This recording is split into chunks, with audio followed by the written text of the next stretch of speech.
How you doing, George? Can you hear me? I can. Can you hear me?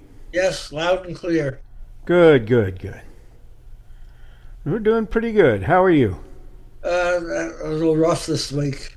I'm wearing Oh, pajamas. I broke out in an allergy thing. My whole chest was full of a rash.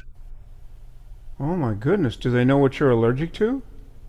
Yeah, what happens is I once used on my chest some topical Benadryl, and apparently one of my undershirts still had some residue of that. But that was enough to trigger the reaction. Oh no. I finally got a hold of I can't use Benadryl, I can't take it because my blood pressure things. I'm on a beta blocker. I Oh finally yeah. got a hold of some Zizal, and that's bringing it under control. And I was using cortisone, a lot of salves and everything. Zizal finally brought it under control. Had it like for 3 days, but it's finally starting to dissipate now. But it's very painful. Oh yeah. Burns you I put ice on it. Maybe you ought to start doing loads of laundry. Make sure every all your clothes have no longer have the residue. Well, I don't know which shirt it is because all my my undershirts look the same. So I did this Yeah. morning. Ordered the whole bunch of new stuff on Amazon and just throw the old stuff away. Yeah, well, that's one way to do it. Yeah, the system's pretty bad. I haven't been able to get dressed for 3 days. Yeah, well, I guess you don't want to take any chances. I mean, if you've washed them and it didn't get it all out of there before, Right, yeah.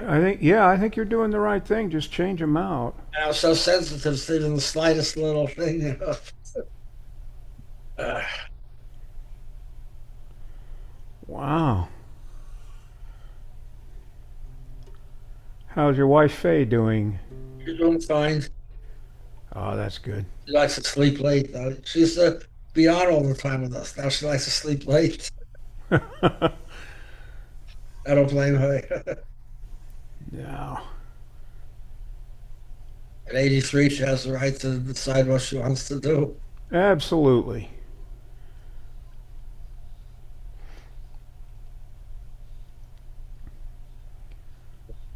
I used to be a night owl. I'd stay up till 1 and 2 in the morning, and She stays up till 3 and 4 sometimes. yeah, I used to be that way. I worked hard to get it straightened away. I'm usually in bed now by 10 or so, Uh, and that way I can get 8 hours before I have to get up and feed the dog because he needs to be fed at 6. and I go to bed at 1 usually. I'm up at 8. I'm Yeah. retired now, so I don't have to go to any job or anything. Yep.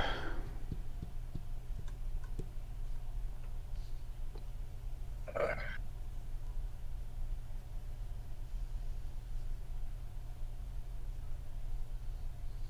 I think Harvey might be back today. Did you read the Facebook? He had a problem. He got COVID while in Iceland. Oh no. Right, that he had a temperature of 110 degrees. And they took him to the hospital and they tested positive. He had COVID. And he didn't know. Oh. He was walking around with it. Oh. What rotten luck. I know. So are they back home now, or? They showed that they flew home yesterday. Hopefully he should be with us, which means if Pat comes, which means I don't have to do the video this week. Yeah. I have it on just in case I have it on. Hey, Jerry is coming in. Oh, great.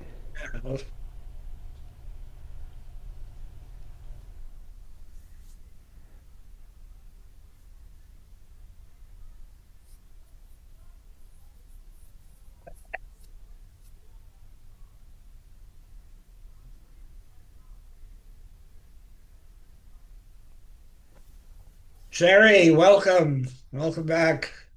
Thank you, thank you. How are you doing? Okay. We're we've kind of settled back in. I don't know if when I was on last we had just gotten back, I think, from the UK. I don't Right. know if that Yeah. was, yeah. Yes, you said that. Yeah. Um, right. So yeah, I mean, everything is good. Everybody's okay. The synagogue season started for me this past Friday night. Yeah. So we're into the round again. That's when the schedule starts to get crazy And already. it's all on Zoom, right? Well, no, actually, we're live. We're live. Um, what we've done, what we did, of course, as a result of COVID, was what a lot of people did, right? We missed 1 week. Um, 1 week. That this must have been at the like the end of in around the end of March of 2020, um, and within by the following Friday, we already were set up on Zoom.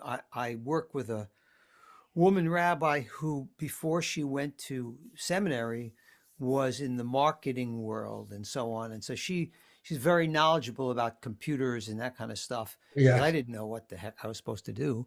Um, and I said, well, what do I need? How do I do this?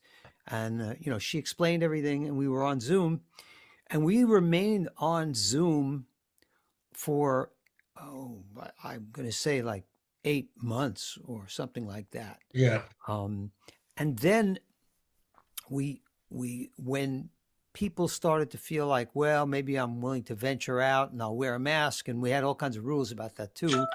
Um, we started to have live services again, but they were also zoomed. You know, Uh, um, we call them hybrid services, right? So the thing is that um, it's like everything else, right? People got used to it surprisingly quickly. yeah. Um, and then it became very difficult to get people to come in, Uh, you know. And the reality is that if you, and we're certainly not the only synagogue or church that's having this experience. Um, if you were to eliminate the Zoom option, yeah. people will find it somewhere else. They'll go somewhere else, So that I've done in the past, at my previous synagogue and at this synagogue, I've done Peter, Paul, and Mary Shabbat services. I've Yeah. done, jazz services. I've done gospel Gospel. Yeah. services with a black gospel choir and klezmer services. And I love I love doing that, and I love bringing in guest musicians and friends and that kind of thing. But it's really difficult if you've got 10 people, 10 bodies in a sanctuary that seats 250 people. Yeah. It's an embarrassment, and Okay. it's hard to ask musicians. Now, many more people would tune in on Zoom, yes, but it's really hard to ask musicians to play for a room with 10 people in it, you know. Um, and it's also the sanctuary in our synagogue is set up in the old way, the old 1960s way that sanctuaries were built then. There's a big high bema, and Yeah. everything is up these steps, and then there's people in fixed seats. So if we could even move it around, if we could move chairs around and we could play in the middle, it would be different. Like we did that several times. I did the jazz services several times at my previous synagogue in their ballroom, where we set people up like in the semi-round, and so they were Yeah. literally almost circling the musicians, and that was great, because people felt like they were right in the middle of the whole thing. Yeah. But when you have fixed seating and there's really, it's hard. I mean, I love doing services, but it's a bummer even for me to, there are 10 people there. Yeah. I'm playing my heart out, singing my heart out, and there are 10 people there, and of course, at the end, everybody goes, hey, everybody on Zoom, and we're waving, and it's all great and everything, but it's not the same thing, and there are people, we have, I'm preaching to the choir here, right?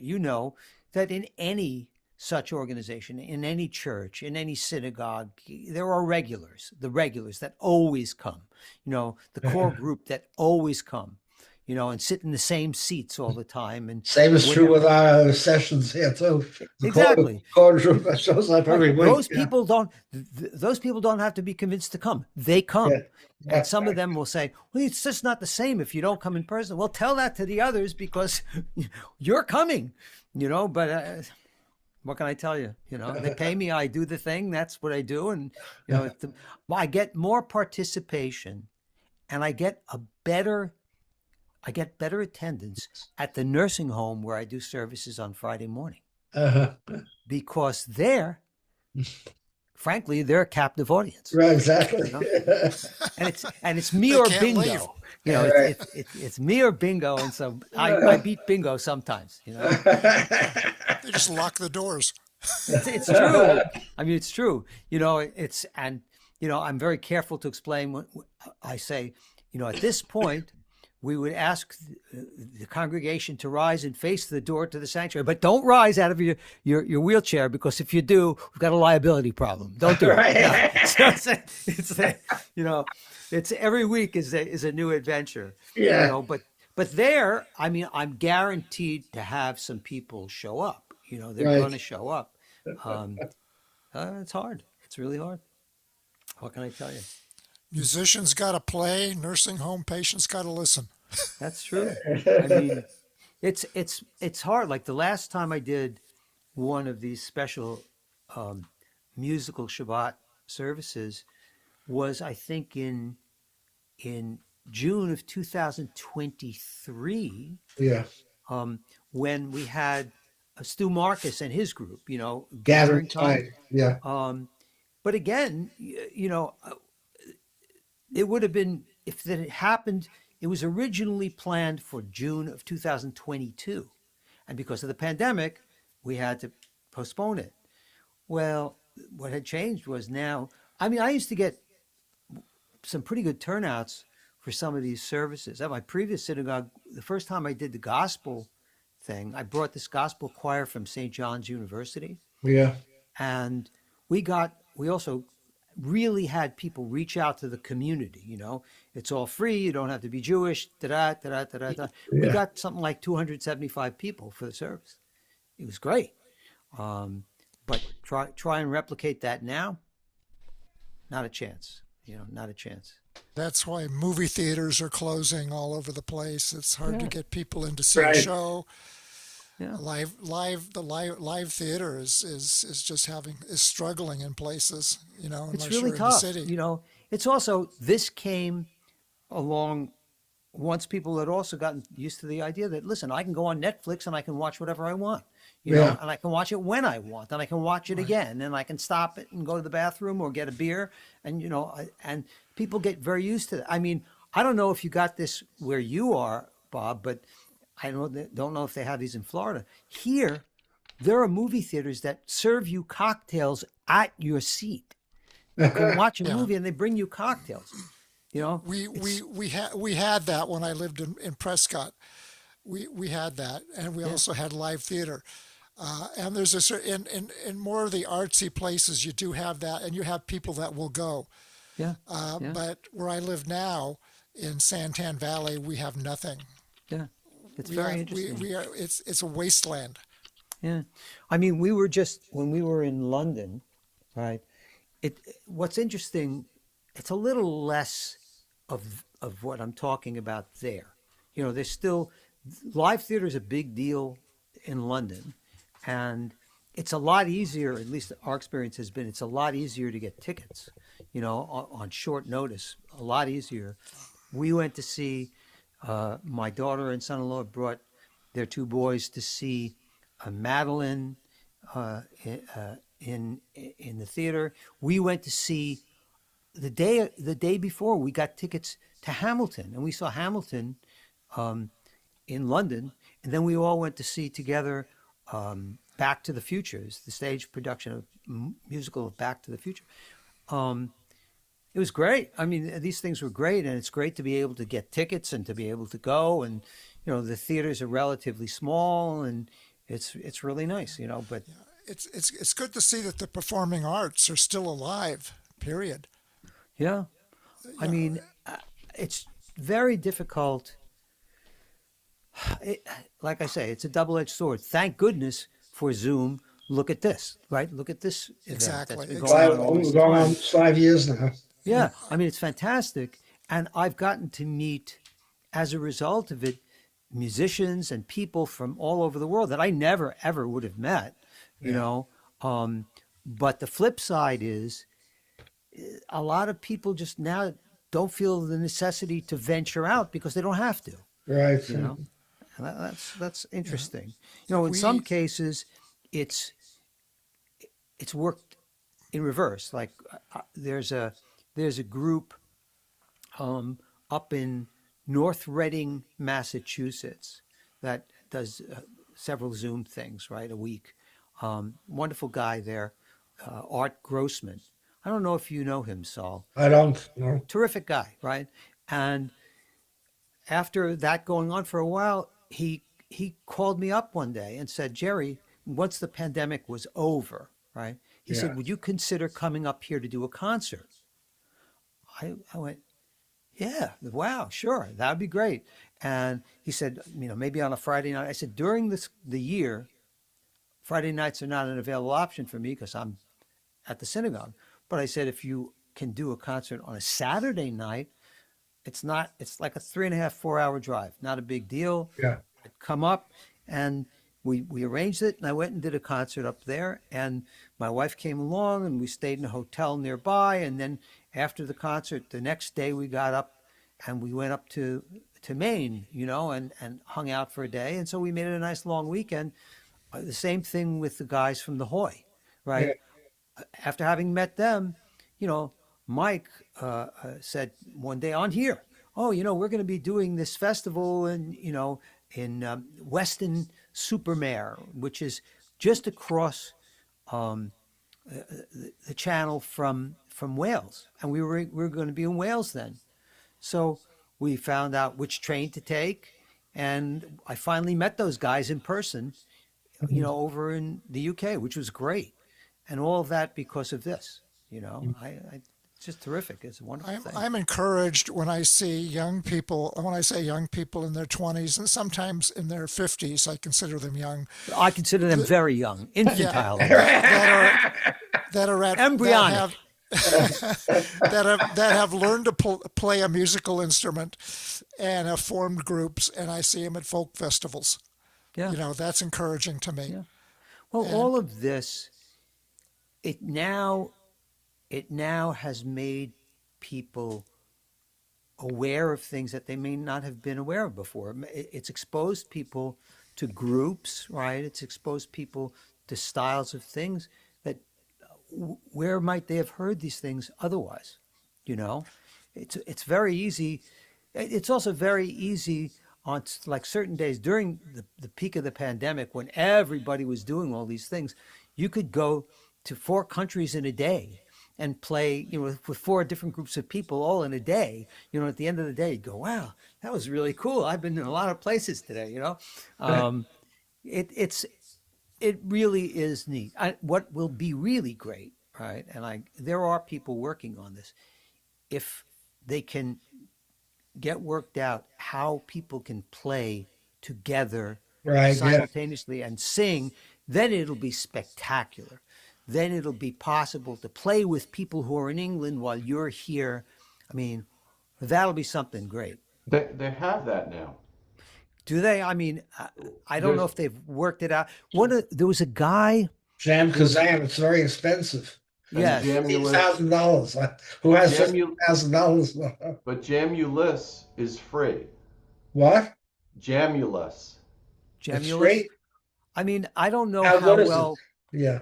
I don't know It, how well they work. Okay, there was a guy on one of the things on there's a Philadelphia Folk Song Society get together that happens now once a month. It used to happen once a week during the pandemic, and there was a guy that came on that.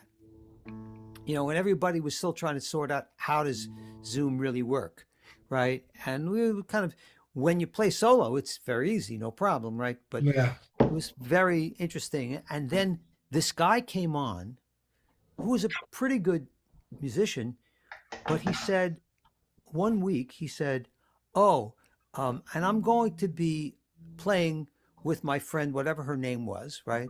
And she lives about 4 blocks away from here. I'm thinking to myself, this is going to be a disaster. How's this going to work? I'm waiting for the latency problem and the echo and all the other crap. And they're playing, and she's at her house and he's at his house, and they're playing together.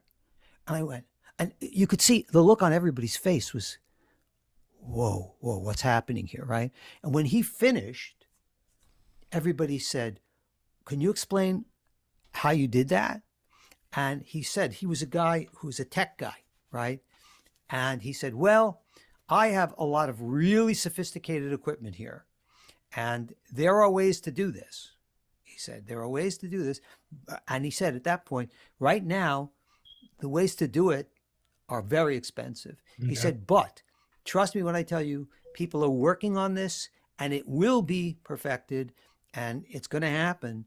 And I will tell you, I heard one group that had obviously either spent whatever money it cost or had figured out a way to do this. There were 4 jazz musicians playing from 4 different locations at the same time, and it was like they were in the room together. It was great, really great. So we'll see. David, would you spell Jamula? Jamulus, Jamulous, I think it's called. Anyway, That's Google right. doesn't, Google doesn't come up with anything except some deity. Tell us about it. so let me tell you a couple of things. I don't know if you could see this, but this is an audio box. This one is by PreSonus, and there's another one called SSL. And basically, you interface with your computer with this, and you could wear headphones and stuff, and many people do. Jamulus works on what's called a client-server basis. And basically what you do is you connect to a local Jamulus server, and those servers talk together with high-speed internet. So a good friend of mine, Harry Geist, who many of you may know from his open mic, a trombone player, played with and met people from all over the world. He played with people in groups from, Europe to all kinds of different parts of the States and so forth like that. And they were all over playing together, 4, 6, sometimes even more musicians in all different places. And basically, that technology relies on the server back ends, and the servers are basically set up by individuals in the Jamulus community. And the Jamulus community is just a bunch of musicians, I'm going to say like us. Some of them are professional, very professional musicians, and we're feeling, the disconnect during COVID. And this thing came on like I don't know, like a windstorm, I think. And they got this thing to work. It's not for the faint of heart. I've worked technology for 35 years, and I'll be the first to say I did not find it intuitive. I found that it does work, but it's not without some tinkering, some blood, sweat, and tears, if you will. But it can work. Okay. In other words, not for this group. Not today, but you might have also noticed that even in Zoom, there are some audio settings. If you go to audio and you look all the way down in the list of settings, there is a new button. It was beta for a while. It's there now. It says live performance audio recommended for multiple instruments or voices performing together in a meeting. Okay. I see it. I'm not going to say, one, I don't have a paid version of a Zoom. It might work better with a paid version. I have no idea. I planned to try to do this with somebody in the past when it was just a beta. almost a year ago, I think, and it did not work. It with the delay, and they're a few towns over from me, so Hmm. it did not work well. We might be on different internet providers. I don't know if any of that makes a difference. What I do know is that this technology is coming. You're right. It's going to be big right now that there's a lot of big players in it dumping a bunch of money and expecting professional musicians to pay the big bucks. Hmm. But probably all of them will require some kind of a box like this. Right. These are not too expensive. They're I think in the neighborhood of $200 to $300. I have two of them. One of them seemed to have failed about midway through the pandemic, and then a friend gave me this one. I'm going to get back into this in a bit, but I think that it is not unreasonable to expect that this should become somewhat mainstream within the next year or two, Wow. and that you shouldn't necessarily have to buy high-end equipment to do this. This I wouldn't consider high-end. Right. I would consider this like your mic. I Yeah. have a similar mic setup. These kind of things. Right. Sure.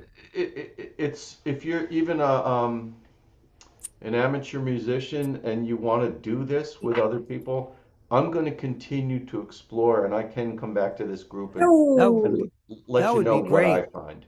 That would be great to know. I no, mean, that we it don't would be hear very much anybody. appreciated because I think, Do you have we're you don't have a thing we're on sort of getting What to thing? that place. the receiver. Now, by the way, Oh. Harvey, how are you feeling? You can't turn. You Like didn't turn it crap. on because you can't Like plug crap, your but you look okay. speaker in. You haven't looked close enough. You're right. You look like crap. Now, how are you feeling a little bit better? I'm feeling a little better today. Pat's feeling particularly poor today. I dropped in to say hi. I'm not sticking around. Uh, Neither of us is performing. And Well, rest up. Feel better. Harvey, what happened? somebody hit me with an island.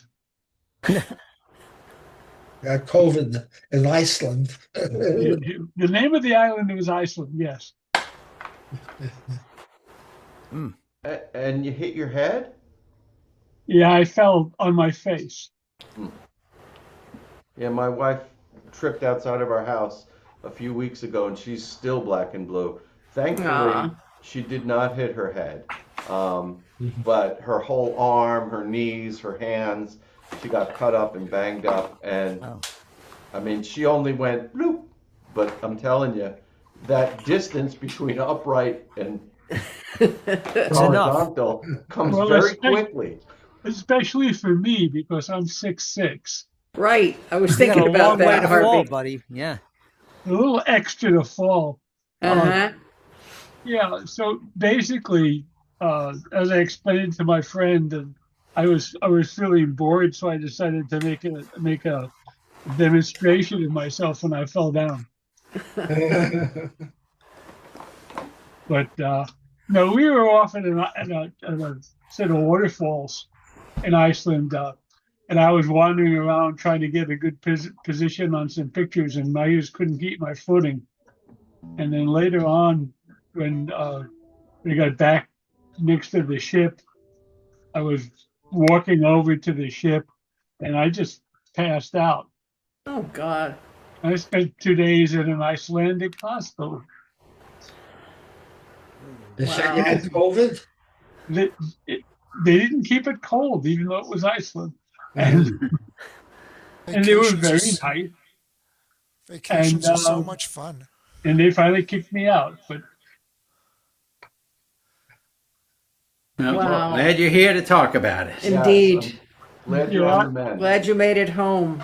yeah, we got home yesterday afternoon and basically was sleeping since because yesterday the day started with a flight out of Reykjavik just after midnight. And it went to Frankfurt, and then we sat around there for a while, and then got on another plane and went to Miami. So I was traveling. I should write a song called Traveling Man, but there's one that exists already. Well, that's a lot even when you're not sick. So, Yeah, it would have been exhausting no matter what. But so the doctor at the hospital decided that I had COVID. Wow. She said it was a very light case as a result of having taken all my immunizations, but that it still turned out that it was COVID. So I haven't even taken the guitars out of the closet and out of their cases so I can perform today. I haven't done anything with guitars. The room is guitarless. So this is your day to sit back, listen, or go take a nap, whatever. Is Pat okay? Pat's got, well, we don't know what she's got, but it seems like a really, really heavy cough. Oh And no. usually plugged up. Oh God. Give her a hug from me. It was an interesting way to end an expensive and long sought after trip. Wow. You'll never forget this one. Wow, that was right. So, Pat said in a post that you had 110 degrees when you fainted, that your temperature was 110 degrees. I don't know where she got that. I don't think you're alive after 104, so I don't think that. Right. You get to about 104, 105, they just call the guys with the plastic bags and take you away. But Yeah, I think you're right. I think babies can run really high and survive it, but I think mature adults, the 104, that's really yeah, close to. that's really high. I don't think that 110 degrees is right. I think she misheard the doctor, who, after all, speaks with a fairly heavy Icelandic accent, which is not much of a surprise when you're in Iceland. But they were really nice people, and they really treated me well, and I have no complaints. And I think it was probably the ship that gave me the junk that I ended up with. Because Norwegian, they took no Precautions. no precautions whatsoever. What So, their accent, does their accent sound like a Norwegian or Scandinavian accent? What is their accent like? Yeah. Well, I didn't hear that, Murray. Turn your volume is very low. Okay, Turn your I'm volume. sorry. I asked, what does their accent, the Icelandic accent, sound like? Does it sound Scandinavian?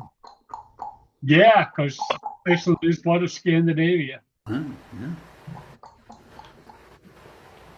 But they were very nice. The place is gorgeous. There's all kinds of waterfalls and stuff. We didn't get to see the Blue Lagoon or the volcano eruption or all that other good stuff because I came down with terrible disease instead. But we had a good time in Norway and met several trolls. Yes, I love the pictures. The trolls were friendly. Get that music stand. I knew I forgot something. So, how is your knee doing? Oh, me? I'm apparently doing wonderfully. We went to the theater for the first time since surgery last night. And Bob got us, front row center because he thinks of everything. So I had plenty of leg room. And that prompted a conversation with our seatmates who had his knees done 6 years ago, he said. Something like And that. he's a pickleball player now. And he was pretty amazed at my progress at 8 weeks. So I take that as a good thing. There's hardly any pain. Occasional twinge or a little ache, but and I start outpatient physical therapy on Tuesday. I have the occasional twinge, and I haven't even had the knee out.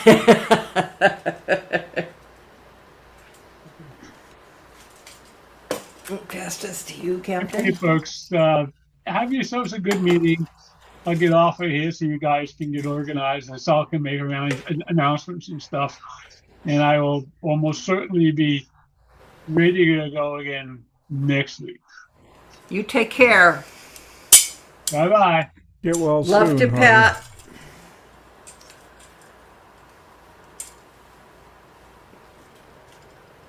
Oh, some girls have joined us at last.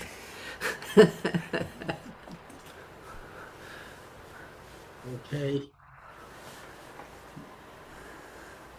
Kathleen is here. Trish, Lonnie's here. Lonnie's back. Whole new decor in the studio, right, Lonnie? We've been missing you. You should practice aiming. We have 2 minutes till starting time. Okay, I might as well announce the order of performance. Okay, I have George. George is number one. Jerry, Murray, Bob Winkler, David Wallach, Mike Reeves, Steve, Bob and Susan, Tricia, Debbie and Ron, Lonnie, Steve again. and Kathleen. Yes. Okay. Okay, one more time. George, Jerry, Murray, Bob Winkler, David Wallach, Harvey and Pat. They're not performing today. Harvey went out already. Mike Reeves, Steve, Bob and Susan, Tricia, Debbie and Ron, Lonnie, and Kathleen. Okay. My clock says 1:59. So as soon as it strikes 2 o'clock, we will have George begin. Okay. Let me. We want to ask everybody, please mute when somebody else is performing, and it makes my job a lot easier.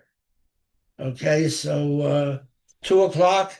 Okay, everybody, please mute. George, are you ready? You are muted, George. Yes, indeed. I Okay. am ready. Take it away. Okay. This song this song is very strange. It has two titles. One is Kugelsville Bank, and the other one is Someone's Grandmother. The song lyrics are identical, but the tune is totally different. So I'm going to play the Someone's Grandmother version in G. I'm going to actually do that right now.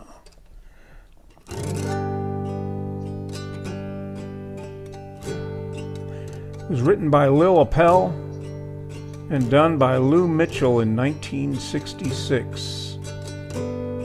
There's a little old lady who lives up the street. Her house is so tiny, her house is so neat. No one could imagine, however they'd try, what this little old lady was doing on the sly. She's someone's grandmother, her hair snowy white. The FBI's hot on her trail tonight. She's down in Brazil with the janitor Hank and the loot from the Kugelsville National Bank. Now the Kugelsville Bank had an audit today, and I'm here to tell you there's all hell to pay. She filched all the money in tiny amounts from out of 100 dormant accounts. She's someone's grandmother, her hair snowy white. The FBI's hot on her trail tonight. She's down in Brazil with the janitor Hank and the loot from the Kugelsville National Bank. The children all loved her, and grown-ups would vie for a piece of her old-fashioned blueberry pie. No one suspected, not even Hank, she was juggling the books at the Kugelsville Bank. She's someone's grandmother with hair snowy white. The FBI's hot on her trail tonight. She's down in Brazil with the janitor Hank and the loot from the Kugelsville National Bank. Now she worked 20 years without a vacation. The president said that's real dedication. But on this subject she remained strangely mute. She simply smiled sleekly and piled up the loot. She's someone's grandmother with hair snowy white. The FBI's hot on her trail tonight. She's down in Brazil with the janitor Hank and the loot from the Kugelsville National Bank. Now she gave to the church and no thoughts were higher. A voice like an angel was hers from the choir. From her picture window there glows no more light. She's dining in Rio de Janeiro tonight. She's someone's grandmother with hair snowy white. The FBI's hot on her trail tonight. She's down in Brazil with the janitor Hank and the loot from the Kugelsville National Bank. You find him, George. Thank you. Thank you, George. Thank you. I gotta look that up. How do you spell Kugelsville? Kuglsville.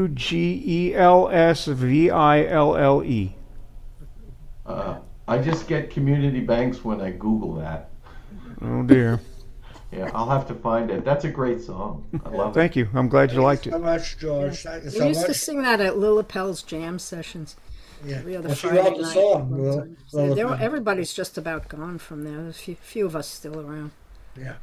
Okay, and now after a long absence, Jerry. Okay, all right. So, it's very interesting that you chose that song, George, because today is National Grandparents' Day. I don't know if you knew that, but it is National Grandparents' Day here in the United States.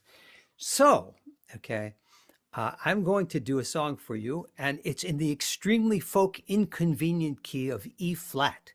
Okay, so Ron, good luck. Right. So, anyway, I've told this story to other people, and it's a true story, right? I have to be one of those very rare people who has a very special gift. Okay, I went from being a musician to being a lawyer and managed to make less money. And I had a wife, and I had a child, and I had a mortgage, and I had a big, big problem. And so what I did was I looked in the local paper here on Long Island. The local paper is Newsday. And I saw an ad in Newsday that said, well-known Irish band needs guitar player who sings and plays other instruments. And I went, I could do that, right? And I called this guy up and he said, and you know, I'd been playing for a long time already then. And I had heard every story in the book. And this guy said to me, we play constantly all year long, every weekend, at least 2 gigs. And we play in February and March, coming on St. Patrick's Day, we play 6 gigs a weekend. And I kind of went, baloney, right? I went and sat in with these guys. They offered the job. And the first year I played 140 gigs and practiced law. And I did that for 3.5 years until my wife threatened to divorce me. And I stopped. But somewhere along the line during that tenure, the band leader became a grandparent for the first time. And I was like 32 years old, extremely young, as Bob Winkler pointed out. I was infantile at 32 years old. And the band leader said, we were driving to a gig one day, and he said, you know, being a grandparent is totally different than being a parent. Really? And I went, how so? And he's explaining it to me. And he said, you should write a song about that, right? And I kind of went, okay. And I wrote a song. And then we recorded the song, and the song started to get airplay on the local college stations that had ethnic shows, right? But the song goes like this. It has a part for you, okay? Your part, your chorus goes like this. Hey, hey, Grandpa, come out and play with me. Come on, Grandpa, and bounce me on your knee. Right. Please buy me some ice cream. Take me to the zoo. I love you, Grandpa, and I want to play with you. Okay, so that's your part. Every time he comes around, sing it. Here we go.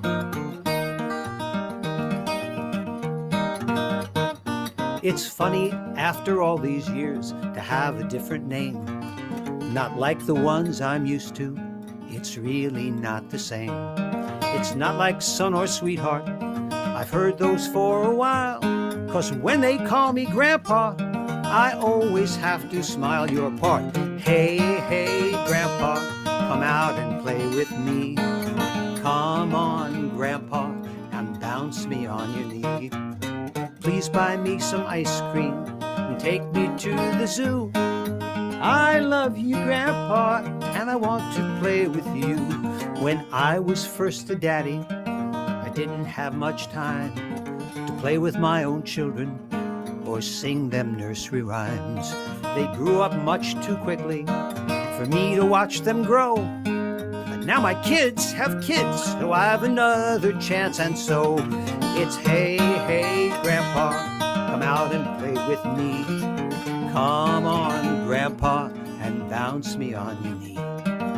Please buy me some ice cream, take me to the zoo. I love you, Grandpa, and I want to play with you.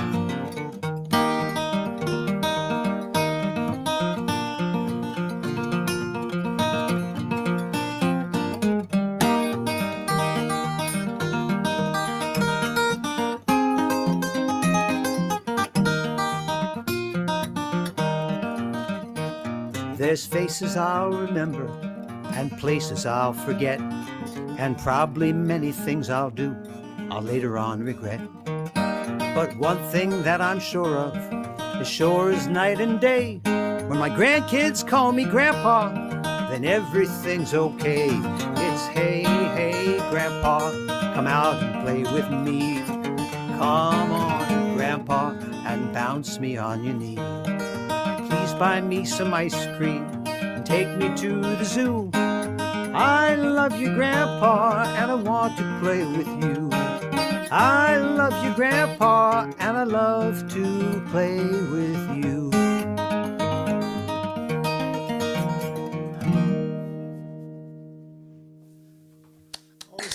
Good one. Happy Grandparents' Day. Yahoo!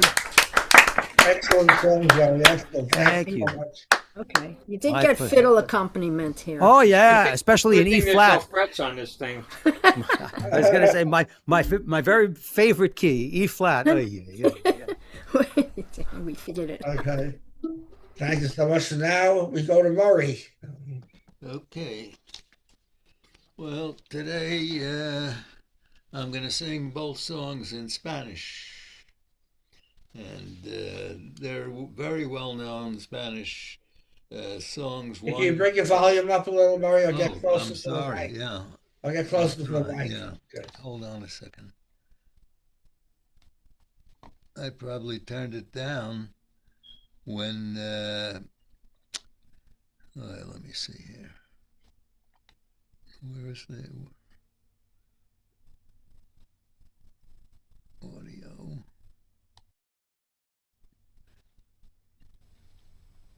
I can't find where that, the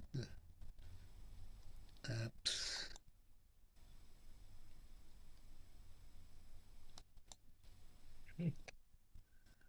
Audio settings of the computer, probably not Zoom, but in your Yeah, computer. well, I'm looking for it, but I can't. Hold on a second. You should have audio settings there. You Yeah, gotta hold slide on. the bar over. I'm trying to get rid of something here. Okay, let me see.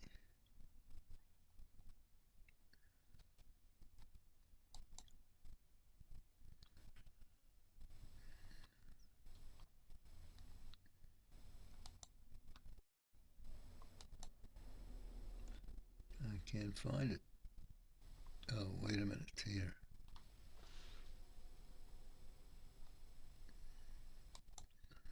Otherwise, get very close to the mic and Yeah. sing loud. All right, I found where I can make it higher, I think.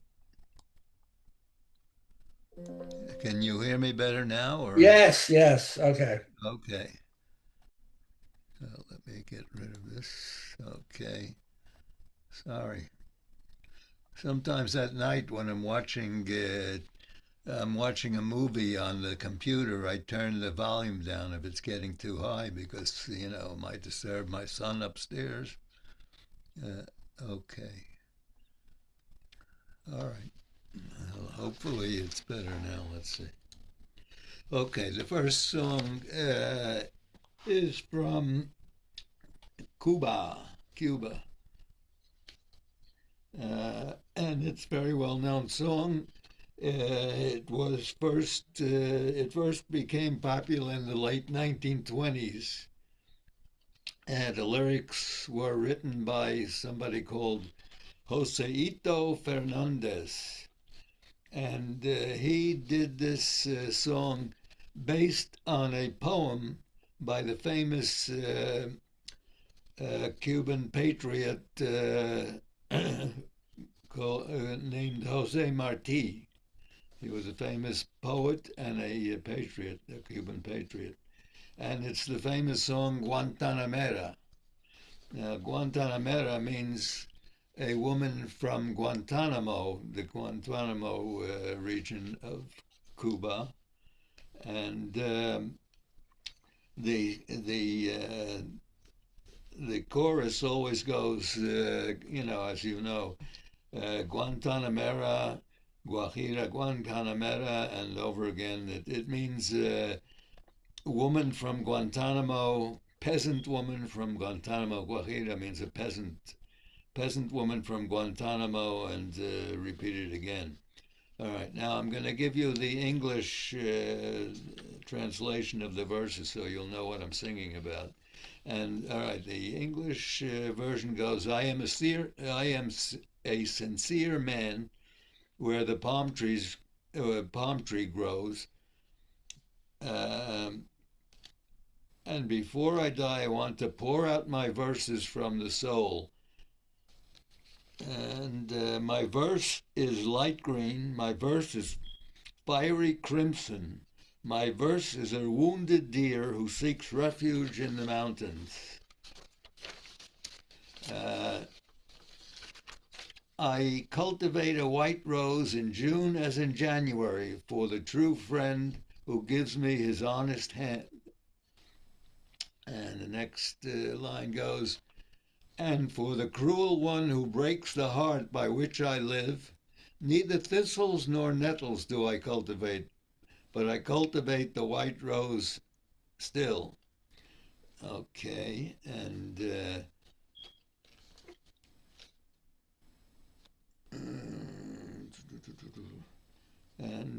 next line goes, well, the next line, it may not really be the next line in every version, but I put it in third. All right.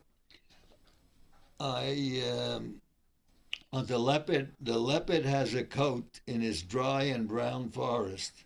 I have more than the leopard because I have a good friend. And then the next line, don't put me in the dark to die like a traitor.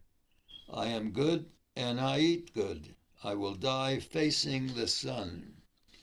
And then the last line goes, with the poor of the earth I want to cast my lot. The mountain stream pleases me more than the sea. All right, that's the English translation. And now the Spanish.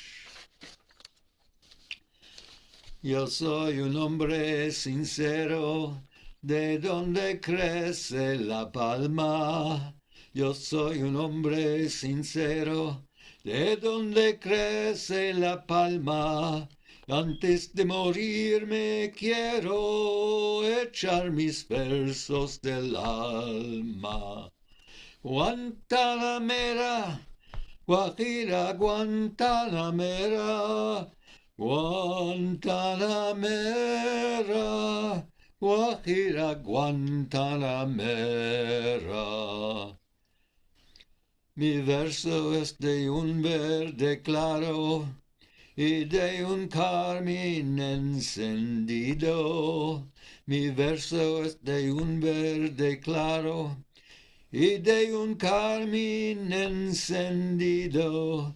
Mi verso es un ciervo herido que busca en el monte amparo. Guantanamera, Guajira, Guantanamera, Guantanamera, Guajira, Guantanamera. Cultivo una rosa blanca en junio como en enero. Cultivo una rosa blanca en junio como en enero. Por el amigo sincero que me da su mano franca. Guantanamera, Guajira, Guantanamera, Guantanamera, Guajira, Guantanamera. Tiene el leopardo un abrigo en su monte seco y pardo. Tiene el leopardo un abrigo en su monte seco y pardo. Yo tengo más que el leopardo porque tengo un buen amigo. Guantanamera, Guajira, Guantanamera, Guantanamera, Guajira, Guantanamera. No me pongan en lo oscuro a morir como un traidor. No me pongo en lo oscuro a morir como un traidor. Yo soy bueno y como bueno moriré de cara al sol. Guantanamera, Guajira, Guantanamera, Guantanamera, Guajira, Guantanamera. Y con los pobres de la tierra quiero mi suerte echar. Con los pobres de la tierra quiero yo mi suerte echar. El arroyo de la sierra me complace más que el mar. Guantanamera, Guajira, Guantanamera, Guantanamera, Guajira, Guantanamera. Finito la comedia. Gracias. Nada. Thank you, Murray. Okay, and of course that song was made very popular by the Weavers and Pete Seeger. Right. Right. Okay, and now Bob Winkler from Arizona. Okay. As always, good to be here. I'm going to do a mashup today that I've really mashed and scrambled and reworked. It's a song that I really like. And I'm also going to do it, if I got my maths right, I'm going to do it in E flat as well. Anyway, it's going to be C finger positions, but it's actually, I think it's an E flat, I'm pretty sure, or D sharp, however you want to call it. Same thing. Anyway, so it starts out with Somewhere Over the Rainbow and goes into other stuff. Anyway, here we go.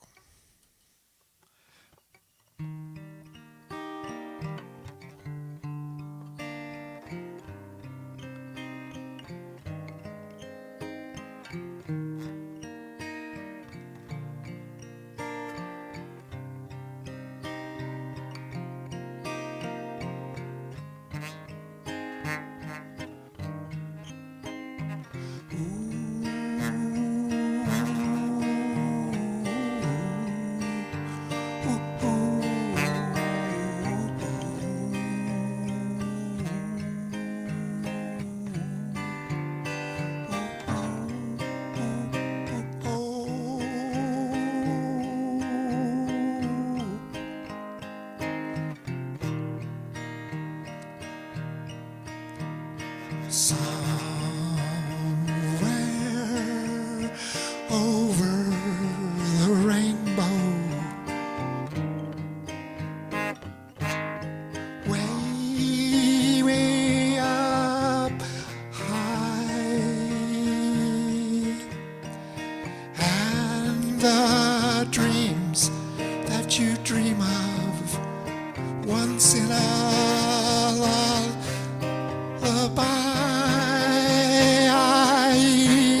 Someday I'll wish upon a star, wake up where the clouds are far behind me, where troubles melt like lemon drops high above the chimney tops. That's where you'll find me.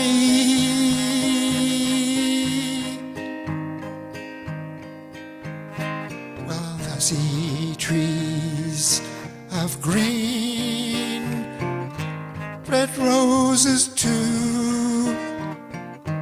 I see them bloom, me and for you. And I think to myself,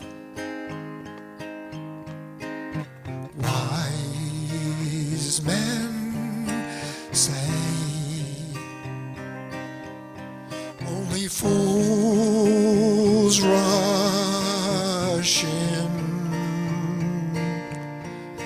but I can't help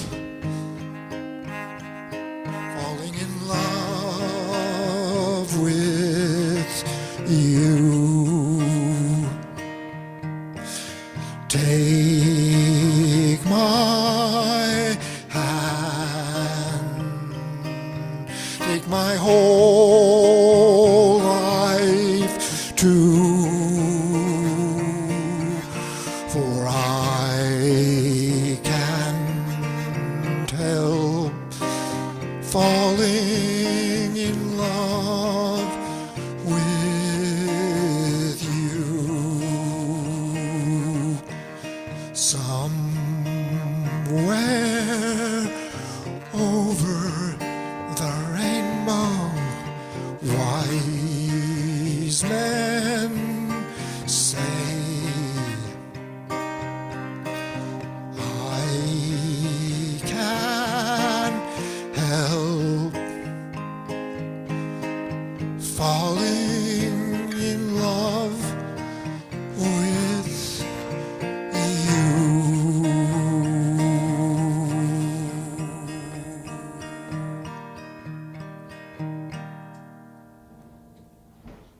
My little mashup. Very interesting arrangement.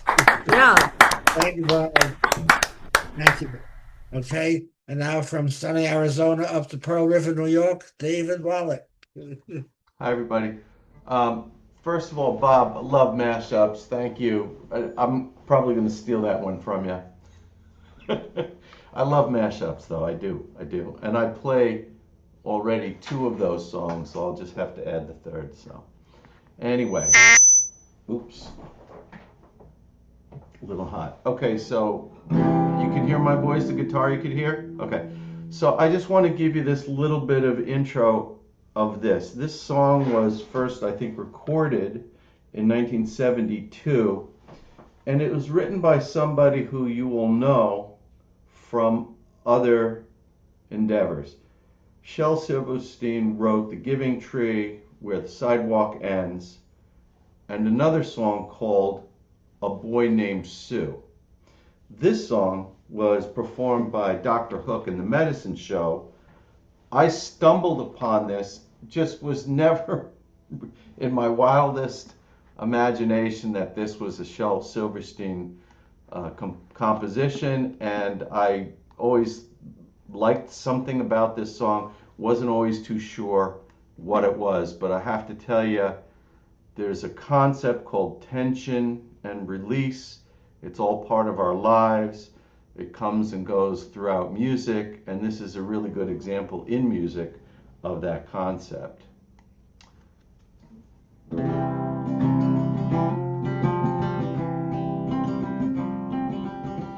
Sylvia's mother says Sylvia's busy, too busy to come to the phone.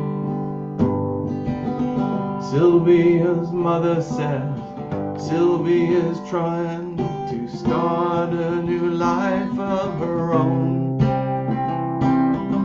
Sylvia's mother says Sylvia's trying, don't you leave her alone. Tension, and the operator says 40 cents more for the next 3 minutes. Release. Please, Mrs. Avery, I've just gotta talk to her, only keep her a while.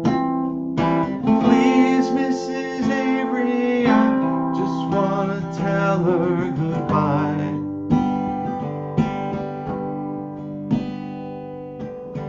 Sylvia's mother says Sylvia's packing, she's going to be leaving today. Sylvia's mother says Sylvia's married a fellow from Galveston way.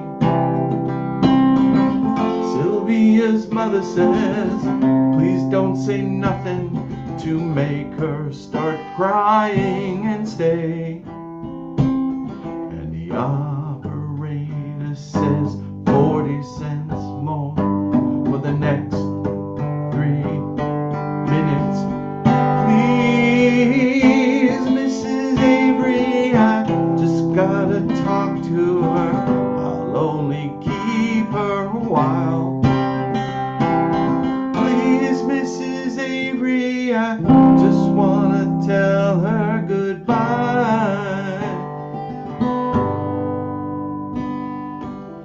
Sylvia's mother says Sylvia's hurrying, she's catching a 9 o'clock train. Sylvia's mother says take your umbrella, 'cause Sylvia, it's starting to rain. Sylvia's mother says thank you for calling, so why won't you call back again? And the operator says 40 cents more for the next 3 minutes. Please, Mrs. Avery, I just gotta talk to her, I'll only keep her a while. Please, Mrs. Avery, I just gotta tell her goodbye. Goodbye. Goodbye.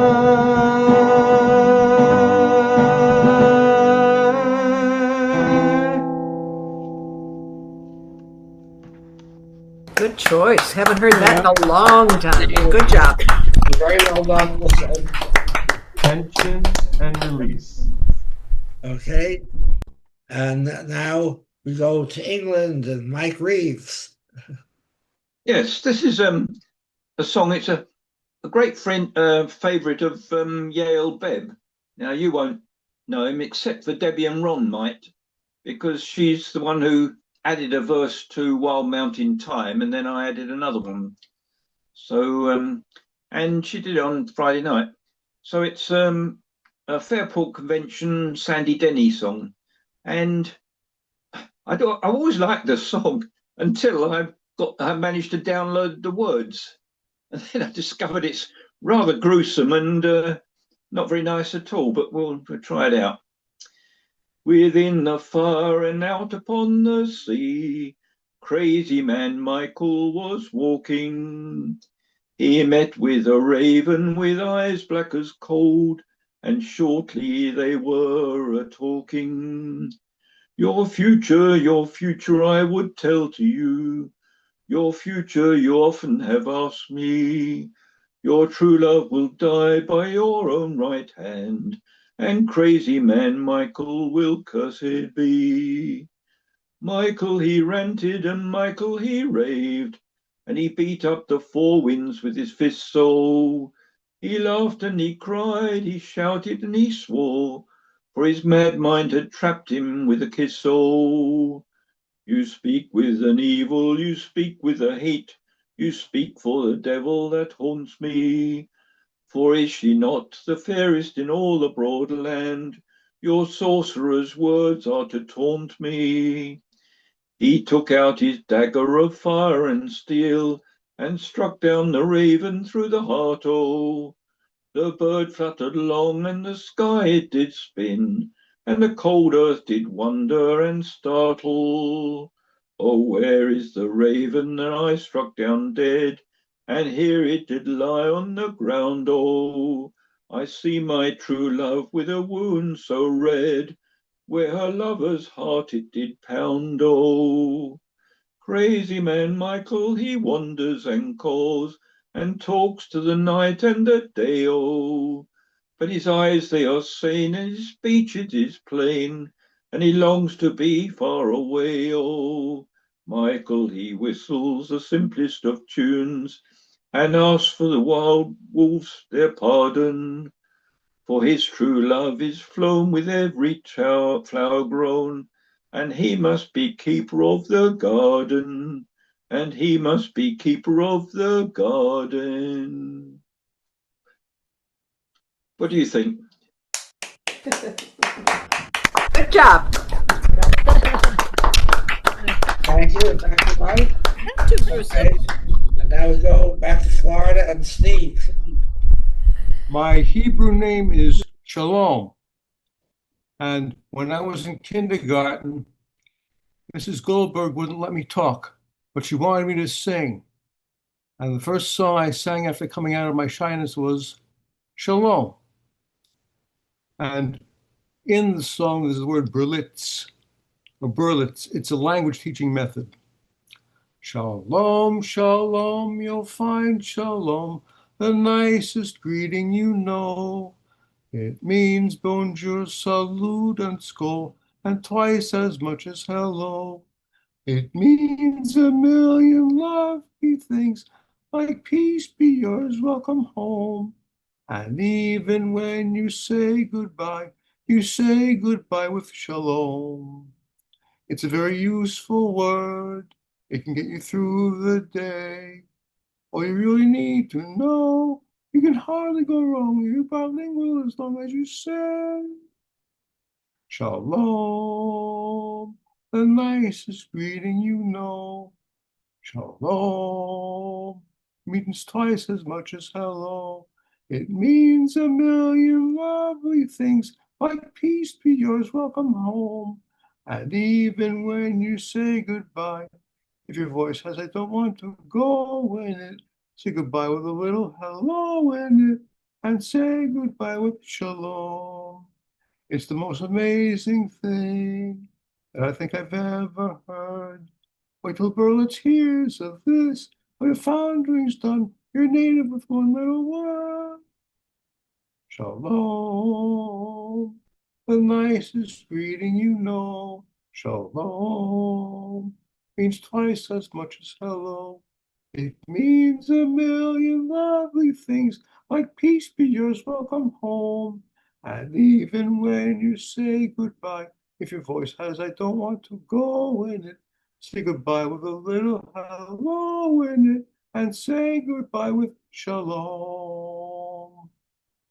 That was wonderful. Yeah. Great. Thank you, Steve. Thank you.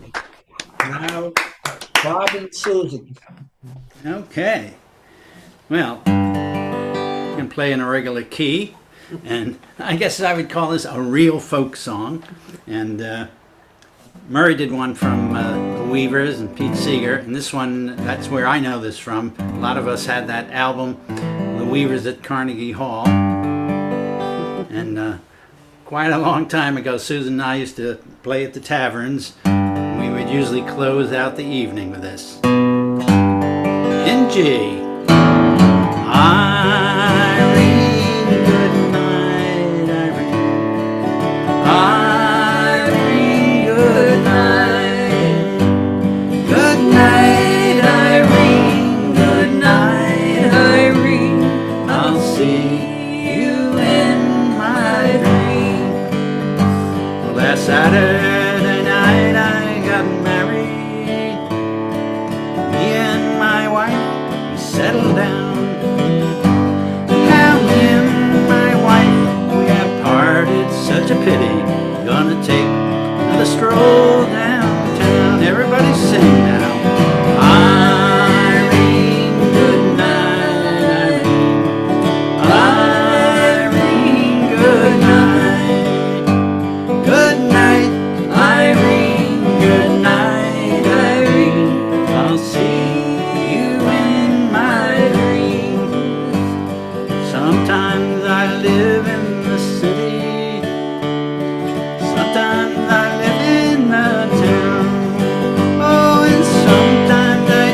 stop your gambling. Stop staying out late at night. Oh, go home to your wife and your children. They're there by your fireside bright. Oh, Irene, good night. Oh, Irene, good night. Good night, Irene. Good night, Irene. I'll see you in my dreams. Well, you caused me grief. You caused me to moan. You caused me to leave my home. But the very last word I heard you say was sing me one last song. Last time, here we go. Irene, good night, Irene. Irene, good night. Good night, Irene. Good night, Irene. I'll see you in my dreams.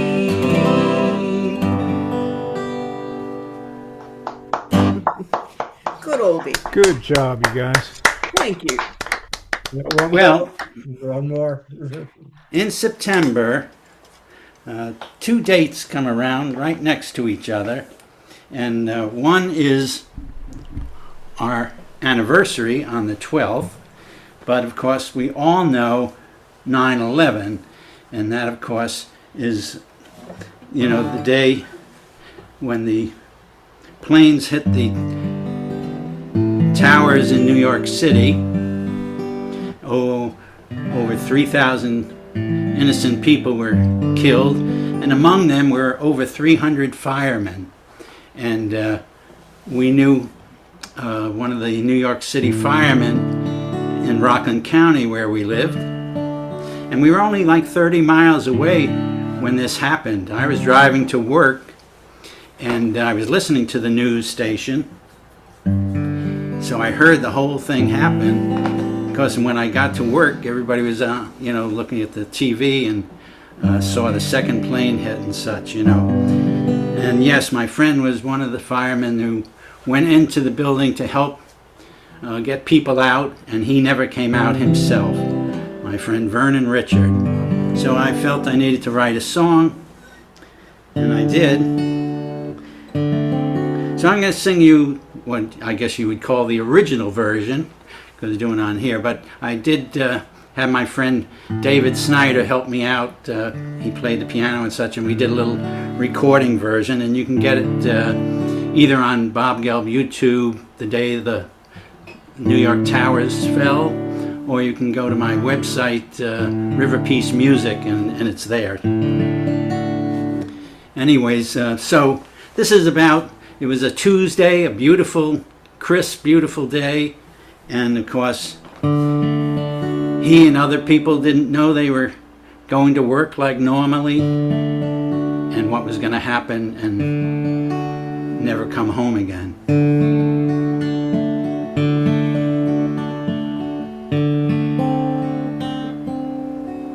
You didn't know when you drank your cup of coffee, and you didn't know when you kissed your wife in parting, as you drove off to the city on a day that looked so pretty. You just went to do your duty, but you didn't know.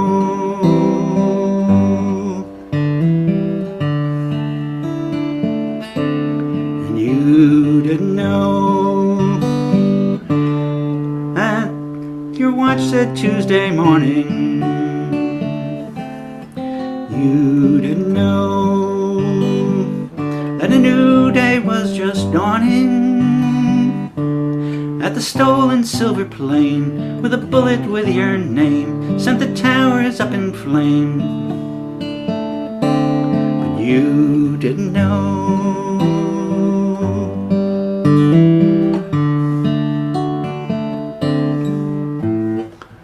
You'll be a martyr for all time, with the tower's first shrine as the flag waved overhead. Another freedom fighter dead. But we believe that forever you're an angel. And there's a purpose to the life you live so well. And you didn't know you'd be our hero on the day the New York towers fell.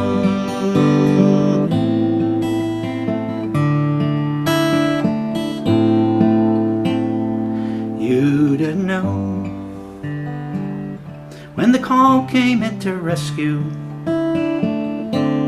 and you didn't know that your faith had come to test you. When the sirens start to wail, you raced up that fiery hill, and you knew you could not fail. But you didn't know.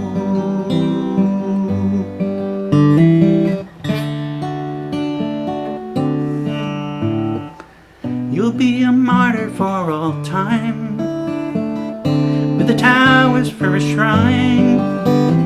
And as the flag waved overhead, another freedom fighter dead. But we believe that forever you're an angel, and there's a purpose to the life you live so well. And you didn't know you'd be a hero on the day the New York towers fell. You didn't know you'd be our hero on the day the New York towers fell.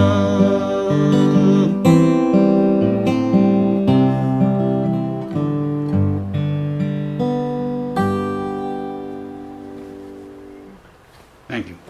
That is a poignant song, Bob. Yes, a strong God. Very sad. And now, I appreciate that. That was a beautiful song. This is Phil Coulter's Steal Away, which I think I've probably done before, but it's a lovely song. Steal away, let's steal away. No reason, love, to stay here. For me and you, let's start anew. And darling, steal away. Let's steal away and chase a dream and hope they never find us. The dreary days, the empty nights, let's leave them all behind us. Steal away, let's steal away. No reason left to stay here. For me and you, let's start anew. And darling, steal away. We'll leave behind the city streets, the gloom and desolation, the rain, the cold, just growing old. God knows it's a hard old station. Steal away, let's steal away. No reason left to stay here. For me and you, let's start anew, and darling, steal away. We'll leave them just our memories and make a new beginning. We have to choose to win or lose, and it's time that we started winning. Steal away, let's steal away. No reason left to stay here. For me and you, let's start anew. And darling, steal away. Beautiful. Good one. Nice.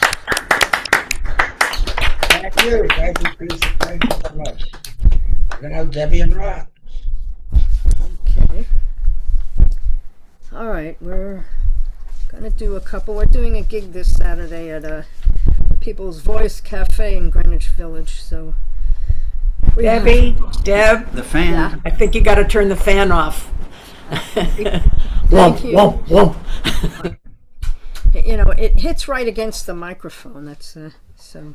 All right. Well, anyway, so there's a couple of the songs we're gonna do at the gig, which, you know, so we're rehearsing on you. But anyway, one of them is called Julian of Norwich. It was written by Sidney Carter, and it's about a woman. There are people who lived this woman Julian, which wasn't really her actual name. Nobody knows what it was. Some of these people were hermits and lived in a cell built onto a church, and the church was called Church of Julian. Anyhow, so the theme, and it was written also in the 1300s, during the time of the Black Death. But a lot of the song is talking about all shall be well again. So I figured maybe that's hopeful for us today. Maybe someday all shall be well here, if we get rid of some people in our country. Anyhow, all right. So let us. You got your banjo tuned there? Oh, yeah. All I can say is I'm glad, Bob, I didn't have to follow you. It took me a moment to compose myself. No, seriously. All right. So, wow, that song was beautiful.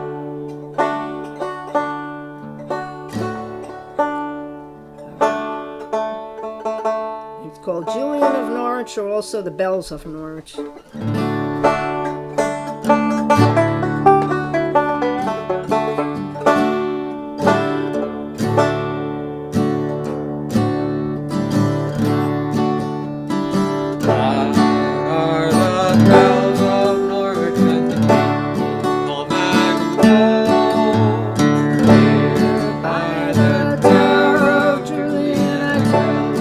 What I know,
So,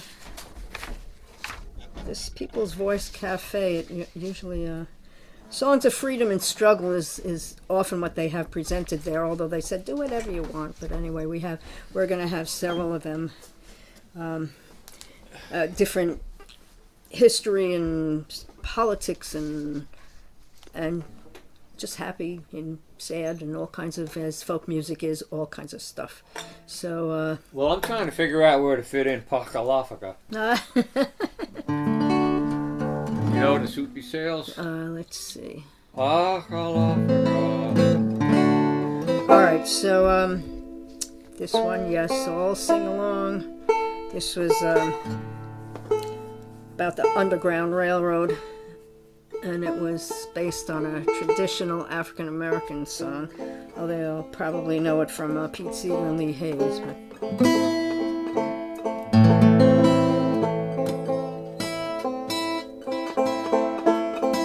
sounds better when it's in tune.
Debbie and Ron.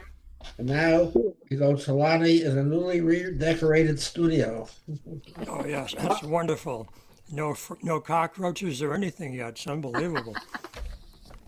But we're working on it. Here's a song called Bama Breeze, about the Bama Breeze Bar in good old Alabama.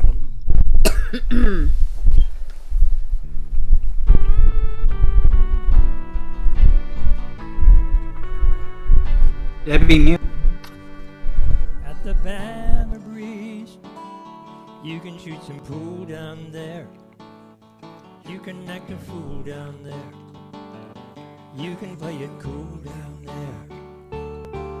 At the Bama Breeze, you can drink some beer down there. Argue, laugh, and cheer down there. Pass another year down there. Jimmy got caught smoking a joint out behind the bar, sitting in his car, and they took him to jail, and the tip jar paid his bail. In 1984, Mick Jagger passed through town, bought the house around, signed his name on the wall, in the ladies' bathroom stall. Yeah, at the Bama Breeze, I turned 21 down there, had too much fun down there, stumbled out with the sun down there.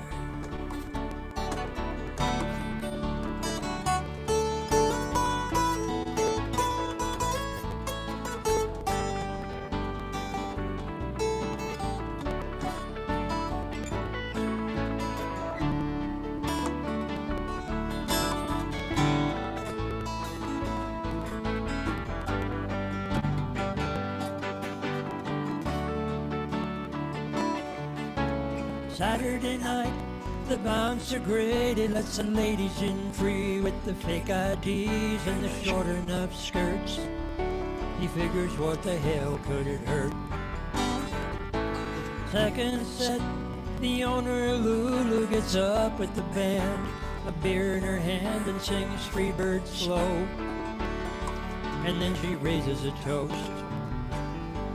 Here's Ronnie and the boys. Now everybody make some noise. At the Bama Breeze, you're one of our own down there. You never drink alone down there. Good God, I feel at home down there.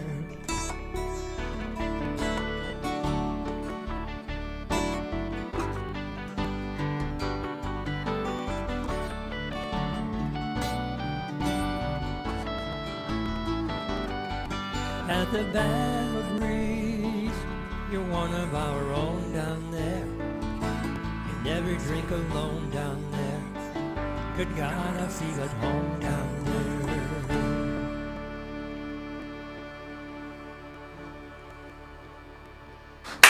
Sound came through good, Lonnie. Oh, Thank you, guys. Thanks a lot. All right. Thank you, Lonnie. Thank you.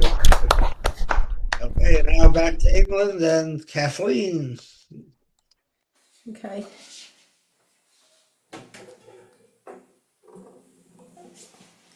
Right, I'm going to sing a Gordon Lightfoot song, but it's one that's quite, I suppose, new to us. It's written in 1980 something, which we always say is new. It's called I'll Tag Along.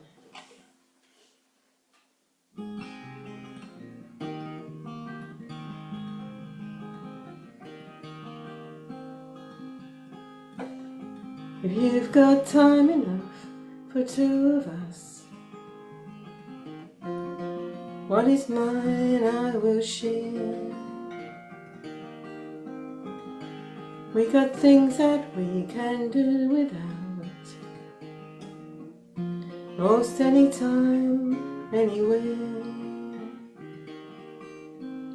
Every little daydream that appears in all we do gives us some problems of our own. If you turn back to that page again, and you can't win, if you ask me, I'll tag along.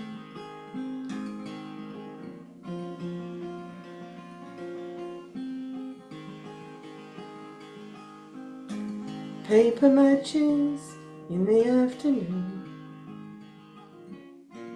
cups of tea and all of that said, I think it's time we took a walk outside. It seems there is no oxygen. This time tomorrow we might all be packed and gone. I believe it's best we carry on. Smoke rings rising till they disappear in the sky above. If you ask me, I'll tag along.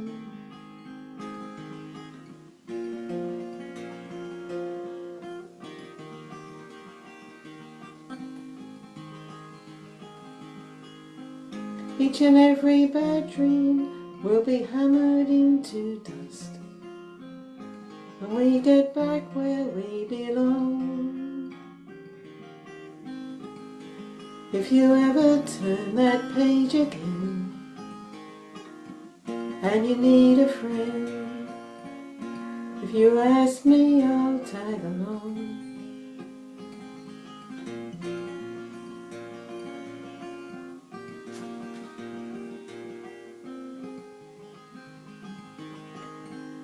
This time tomorrow we might all be packed and gone. I believe it's best we carry on. Smoke rings rising till they disappear in the sky above. If you ask me, I'll tag along.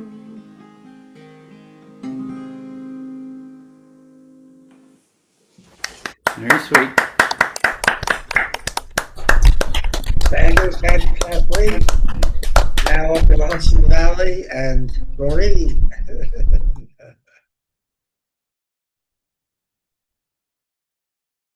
Unmute. So Bobby really touched me with that song. I also was going to work that day in the city when I heard about the planes, and I lost two people who I knew. One was the mother of a second grader in my daughter's school. That was her first day at work at the towers, and she didn't come out. And the other was a dad. My daughter was an Irish step dancer, and two girls who were twins were step dancers, and their dad was a fireman, and he didn't come out, Scott. Anyway, so, I mean, I just wish that there were no more wars, no more threats of wars. And it brings this song to mind, Woodstock. I came upon a child of God. He was, it's too high. I came upon a child of God. He was walking along the road, and I asked him, I said, where are you going? And this he told me. I'm going on down to Yasgur's farm. Gonna join in a rock and roll band. I'm gonna camp out on the land. I'm gonna try and get my soul free. We are stardust, we are golden, and we've got to get ourselves back to the garden.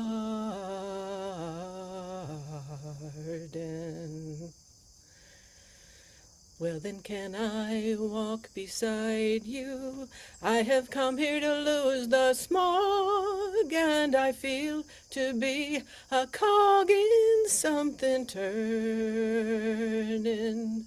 Well, then maybe it is the time of year, and maybe it's the time of man. I don't know who I am, but I know life is for learning. We are stardust, we are golden, and we've got to get ourselves back to the garden.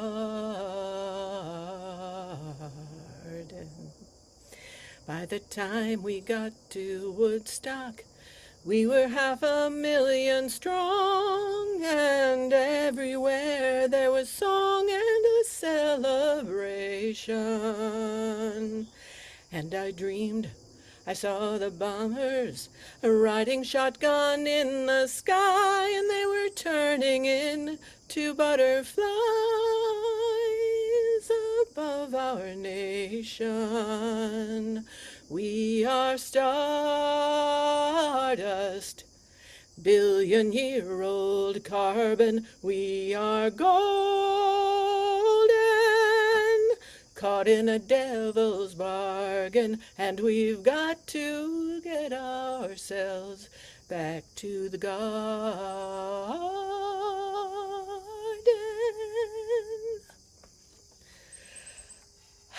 Good choice. Good choice. Thank you. Thank you, Doreen. Thank you. Okay, it's my turn now. I'm gonna have to sing this song like in a very. I turned my volume up on my computer because I have to sing it at a very low volume because otherwise the notes are going to be too high for me to reach on this song. But it's a beautiful song. Has anybody ever heard of the fish capelin? Okay, yeah, I know. I know Lonnie would hear about it. It's a cold water fish. It's something like in the herring sardine family, a very small fish. And in Newfoundland, 2 weeks out of the year, either like at the end of July, beginning of August, these silver fish capelins they wash up on the shore of Newfoundland and it's very good. Because a lot of people who are poor there, they go and they gather these fish. You don't even have to go out and fish for them, and they're very nutritious. They're not the taste isn't all that good, but they're very nutritious. And they take them, they freeze them though because they it's a very good nutrition. It's called capelin. Now, capelin time is always either the last 2 weeks in July or beginning of August. Whenever it comes out, that's when the fish all wash up on the beach. Now, this song, it's a very sad song. It's a tearjerker, and it's called Capelin Time. It's from Newfoundland and was written by the Dunn family, who sing the song very well, probably a lot better than I could. Okay, I just want to know, can you hear me now clearly? Okay. Yeah. So I have to sing this in a low voice. In Boston town, an old man died one day, dreaming of his home so far away. He must have known his words were all in vain. Oh, take me home when it's Capelin time again. Chorus, I want to go back when it's Capelin time again. I want to walk in the softly falling rain and hear again the lonely seagulls cry. Oh, take me home once more before I die. I must have heard these words 1,000 times, not even caring what was on the old man's mind, as he told tales of his boyhood on the sand. When 'twas Capelin time back home in Newfoundland, I want to go back when it's Capelin time again. I want to walk in the softly falling rain and hear again the lonely seagulls cry. Oh, take me home once more before I die. And he vowed each year he would soon return. But times were bad and money must be earned. Now the years have gone like the softly falling rain. He can't go back when it's Capelin time again. I want to go back when it's Capelin time again. I want to walk in the softly falling rain and hear again the lonely seagulls cry. Oh, take me home once more before I die. And now I stand where he once stood before, with silver capelin splashing on the shore. I pray to God he can somehow understand. I took him home, back home to Newfoundland. I want to go back when it's capelin time again. I want to walk in the softly falling rain, and hear again the lonely seagulls cry, "Oh, take me home once more before I die." One more time. I want to go back when it's capelin time again. I want to walk in the softly falling rain, and hear again the lonely seagulls cry, "Oh, take me home once more before I die. Oh, take me home once more before I die." It's the Dunn family.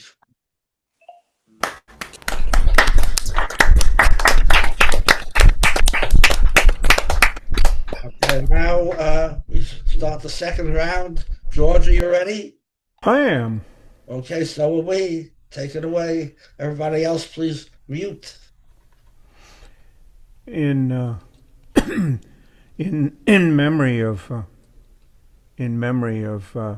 9/11, here's "The Bravest" by Tom Paxton in F. The first plane hit the other tower right after I came in. It left a fiery gaping hole where officers had been.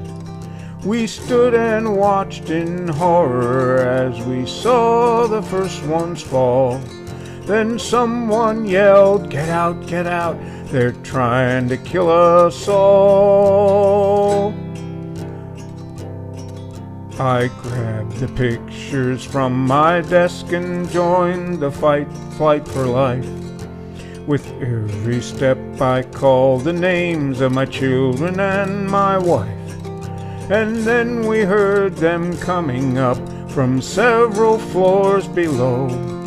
A crowd of firefighters with their heavy gear in tow.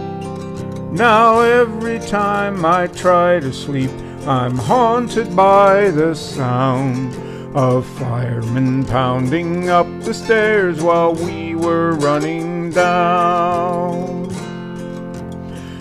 And when we met them on the stairs, they said we were too slow. Get out, they yelled at us, the whole thing's gonna go. They didn't have to tell us twice, we'd seen the world on fire. We kept on running down the stairs while they kept climbing higher. Now every time I try to sleep, I'm haunted by the sound of firemen pounding up the stairs while we were running down. Thank God we made it to the street. We ran through ash and smoke. I didn't know which way to run. I thought that I would choke. A fireman took me by the arm and pointed me uptown. And Christ, I heard him whisper as the tower came roaring down. And now I go to funerals for men I never knew. The pipers play Amazing Grace as the coffins come in view. They must have seen it coming, and they turned to face the fire. They sent us down to safety, then they kept climbing higher. Now every time I try to sleep, I'm haunted by the sound of firemen pounding up the stairs while we were running down. Of firemen pounding up the stairs while we were running down.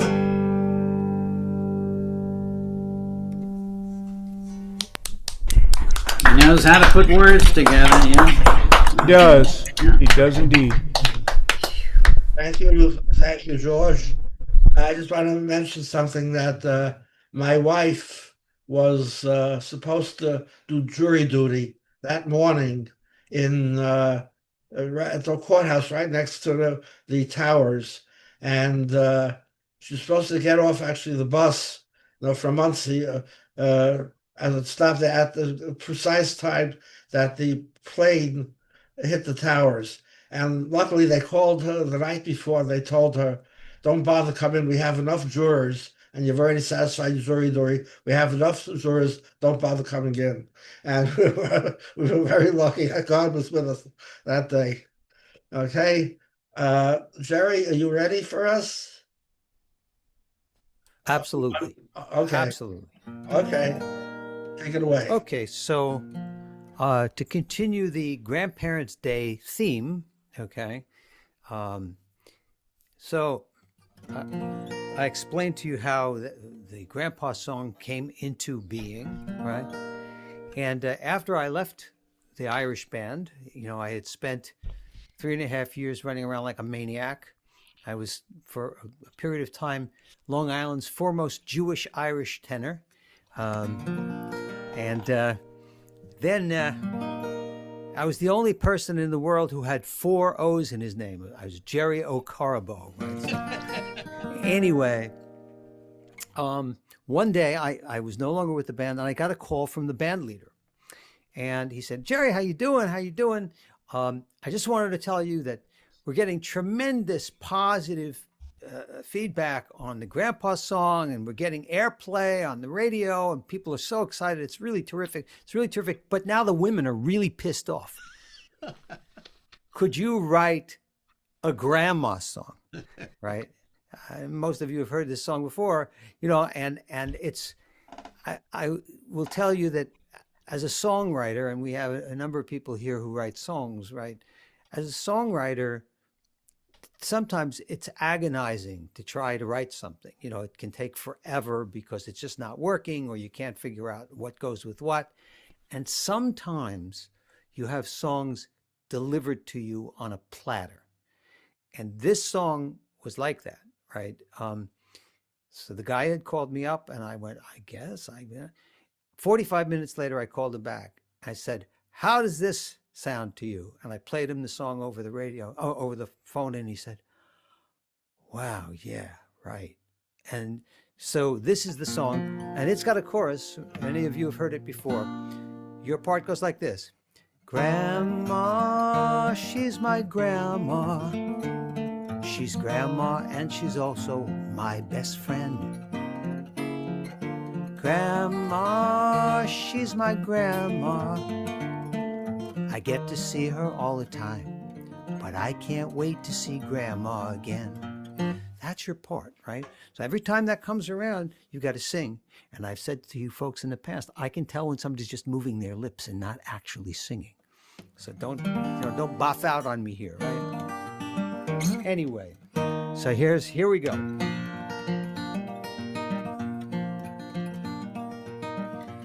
I came up with this song after watching my mother interact with my daughters when they were young. Who's the one who buys me toys and doesn't care if I make noise, and holds my hand to cross the street and makes delicious things to eat? Who's the one who thinks I'm great and smart and lets me stay up late and hugs me when I'm feeling bad and kisses me and makes me glad? Here's your part. Grandma, she's my grandma. She's grandma, and she's also my best friend. Grandma, she's my grandma. I get to see her all the time, but I can't wait to see Grandma again. Who can smile just like the sun, make your homework seem like fun, understands the things you do and loves you just because you're you? Who's a mom to mom or dad, the best friend Grandpa ever had, who'll read to you a storybook or give a hug or wink or look? Grandma, she's my grandma. She's grandma, and she's also my best friend. Grandma, she's my grandma. I get to see her all the time, but I can't wait to see grandma again.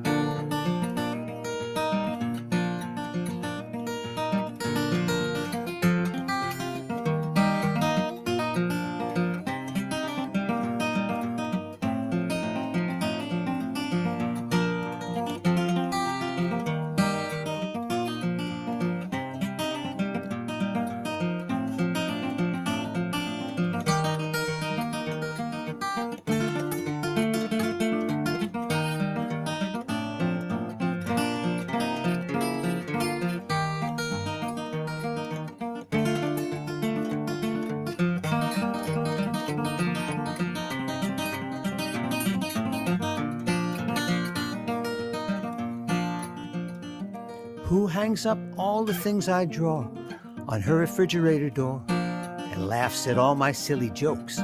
Lets me eat eggs without the yolks. Who brags about me to her friends? Whose caring never ever ends? She's holidays and birthdays too. Hope you know how I love you. Grandma, she's my grandma. She's grandma, and she's also my best friend. Grandma, she's my grandma. I get to see her all the time, but I can't wait to see grandma again. Grandma, she's my grandma. She's grandma, and she's also my best friend. Grandma, she's my grandma. I get to see her all the time, but I can't wait to see grandma again. I get to see her all the time, but I can't wait to see grandma again.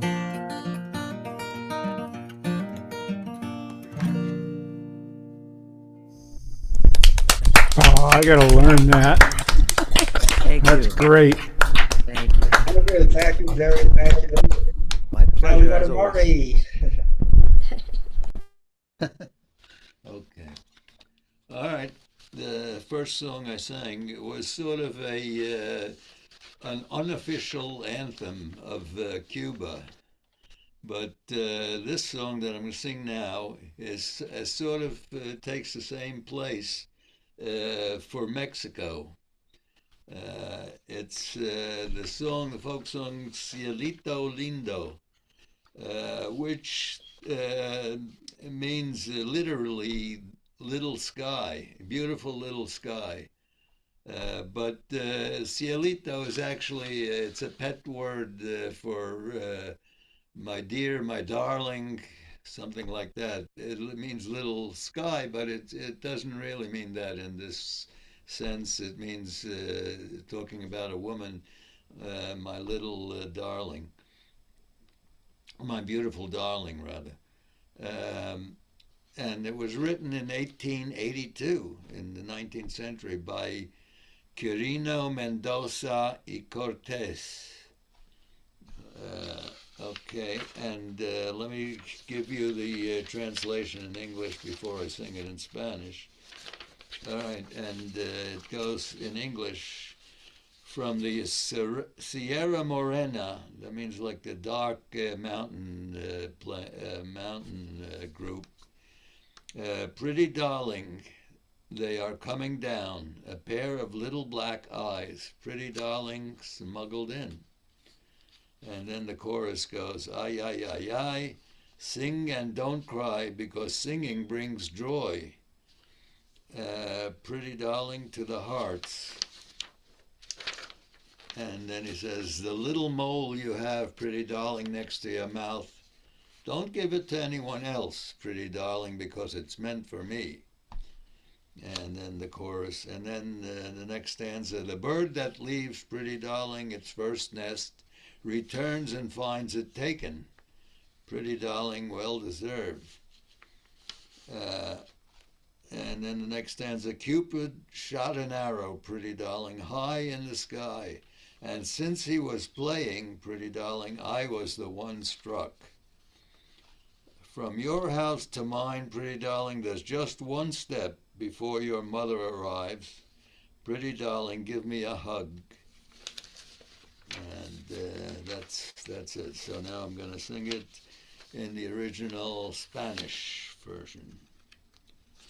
De la Sierra Morena, cielito lindo, vienen bajando un par de ojitos negros, cielita lindo de contrabando.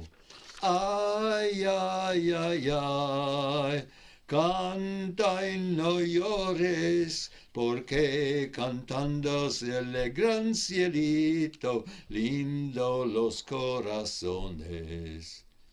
Ese lunar que tienes, cielito lindo, junto a la boca, no se los des a nadie, cielito lindo que a mí me toca. Ay, ay, ay, ay, canta y no llores, porque cantando se alegra, cielito lindo, los corazones. Pájaro que abandona, pájaro que abandona, cielito lindo, su primer nido, vuelva lo haya copado.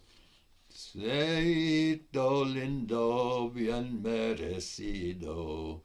Ay, ay, ay, ay, canta, no llores, porque cantando se alegran, cielito lindo, los corazones. Una flecha en el aire, cielito lindo, lanzó Cupido. Y como fue jugando, cielito lindo, yo fui el herido. Ay, ay, ay, ay, canta y no llores, porque cantando se alegran, cielito lindo, los corazones. Sorry.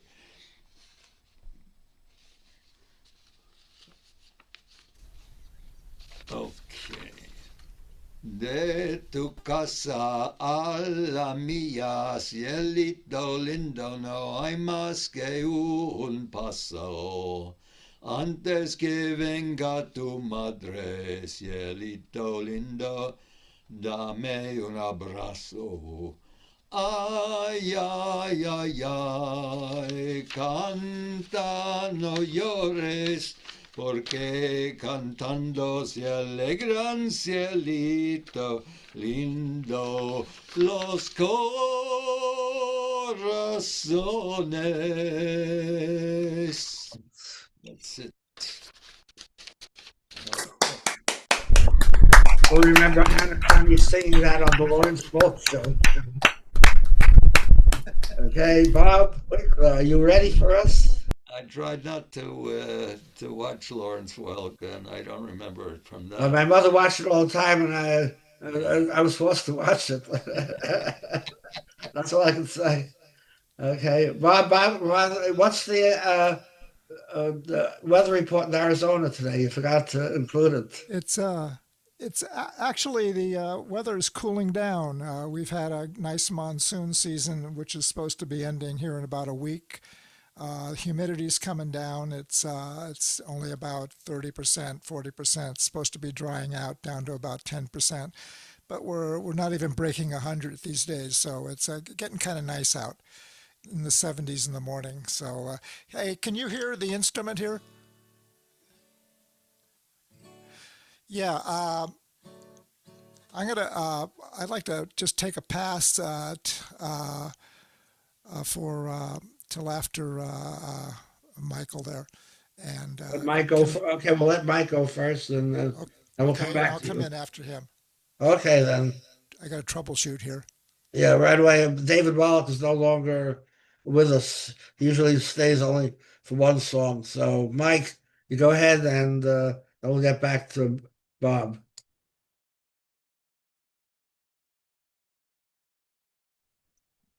Crikey, I just worked out that David Wallet wasn't coming, and then now I know Bob, so I'm really thrown in at the deep end here. It's another of these songs of storm, rum, and legend. You wait on shore, I sail the blue, with only stars to speak of you. No letters fly, no voices call, but still I feel you through it all. There's a wind between us, soft and true. It carries dreams from me to you. Though miles may stretch and oceans roam, this breeze will always guide me home. Your hands mend nets, mine grip the line, but both still move with steady time. The same moon shines on where you lie, and lights the path I sail nearby. There's a wind between us, soft and true. It carries the dreams from me to you. Though miles may stretch and oceans roam, this breeze will always guide me home. We said no vows, we wore no rings, just whispered hopes on seabird wings. But those are stronger than they seem. They sail beside me in each dream. There's a wind between us, soft and true. It carries dreams from me to you. Though miles may stretch and oceans roam, this breeze will always guide me home. There's a wind between us, soft and kind. It brings your voice into my mind. So fear no tide, no storm, no foam. The wind will always bring me home. The wind will always bring me home. I like it. Yeah. Song, Mike.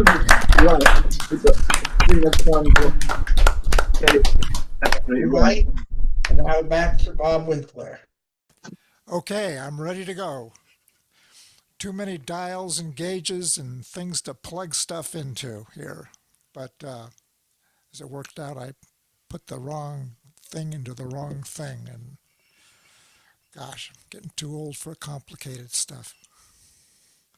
Here we go.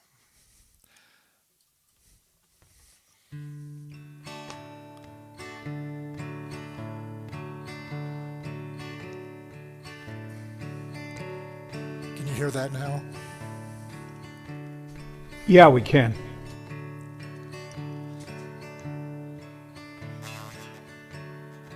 Making believe that you still love me. It's leaving me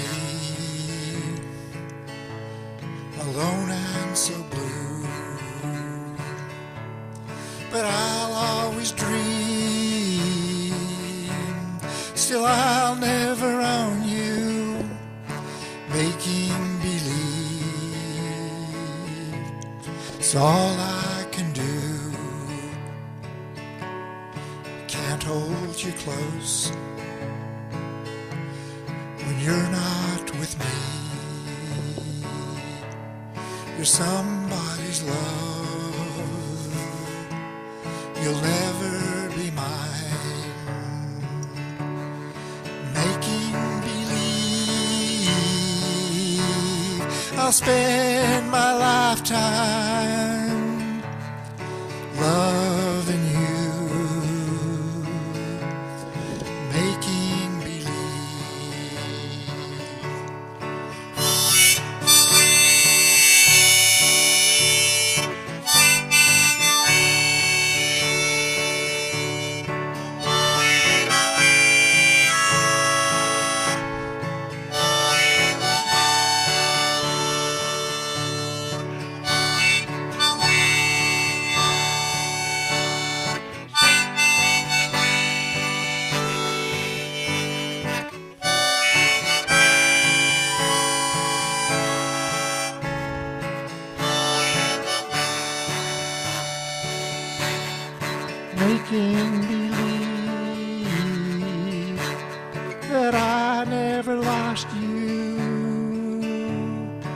My happy hours I find are so few. My plans for the future will never come true. Making believe, what else can I do? Can't hold you close when you're not with me. You're somebody's love, you'll never be mine. Making believe, I'll spend my lifetime loving you.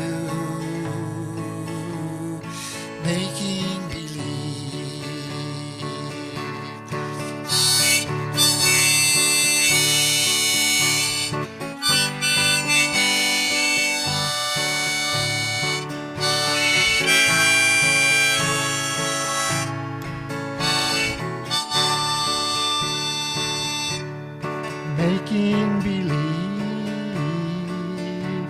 I'll spend my lifetime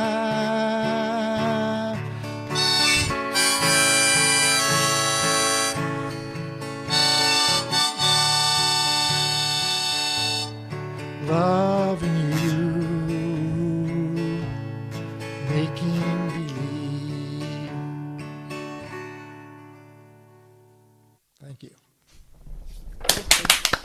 Thank you. Thank you, Bob. That was beautiful. And now, Steve. Anybody who is educated in astronomy knows that the moonlight doesn't always appear at 9 o'clock, except in Camelot. The crown has made it clear the climate must be perfect all the year. Although it was made a distant moon ago here, July and August cannot be too hot. And there's a legal limit to the snow here in Camelot. The winter is forbidden till December and exits March the 2nd on the dot. By order, summer lingers to September in Camelot. Camelot, Camelot. I know it sounds a bit bizarre, but in Camelot, Camelot, that's how conditions are. The rain may never fall till after sundown. By 8 the morning fog must disappear. In short, there's simply not a more congenial spot for happily ever aftering than here in Camelot.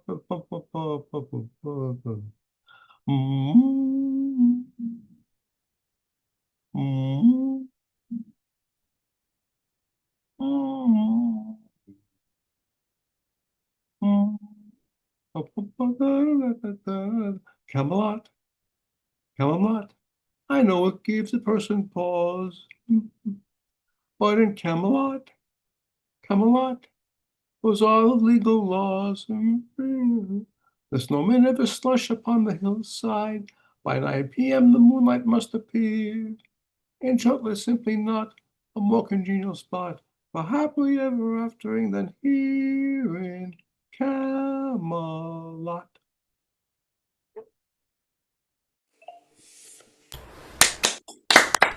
Bring back those show tunes. Yeah. That was great. Thank you, Steve. Thank you. Okay, and now, Susan and Bob. Steve, that's one of my favorite soundtracks ever.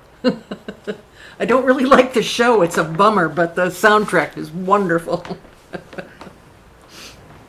Oh. Darling, you can count on me. Lower. Darling, darling, you can count on me till the sun dries up the sea. Until then, you'll always be devoted to you. I'll be yours till endless time. I'll adore your charm sublime. Guess by now you know that I'm devoted to you. I'll never hurt you, I'll never lie, I'll never be untrue. I'll never give you reason to cry. I'd be unhappy if you were blue.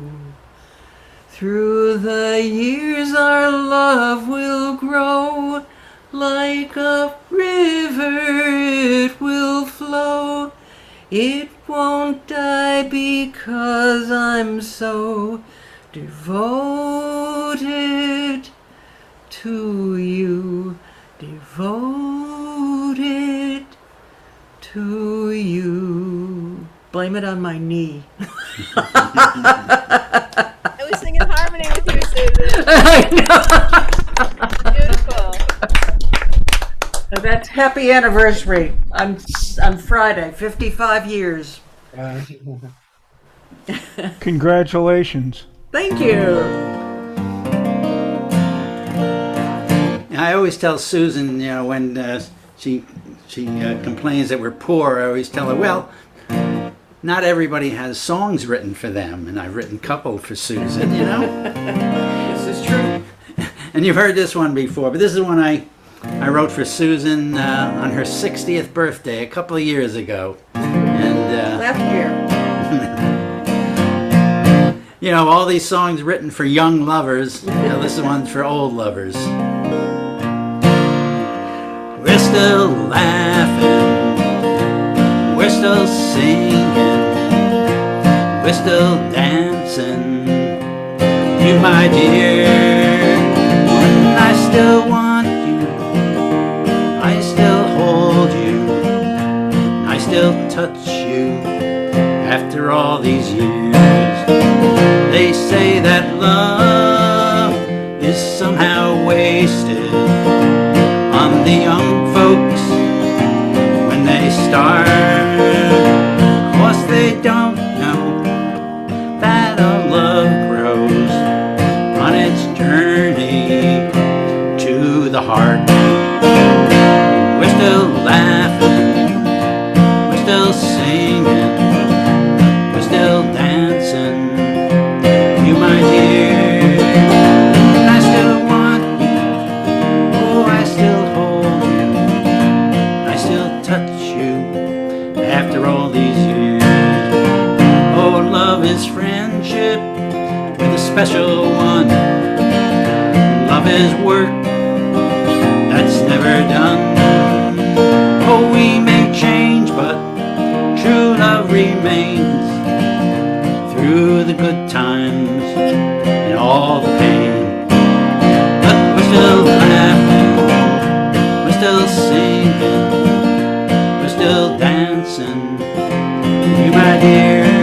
Oh, and I still want you, I still hold you, I still touch you after all these years. You rub my back, I squeeze your toes. Yeah, got some wrinkles, that's how it goes. Oh, had to slow down, gained a few pounds as we go round this lasting love. But we're still laughing, we're still singing, we're still dancing, you my dear, once you get that other knee. So I still want you, oh I still love you, I still touch you after all these years. Though the years have come and gone, we stuck it out through all the storms.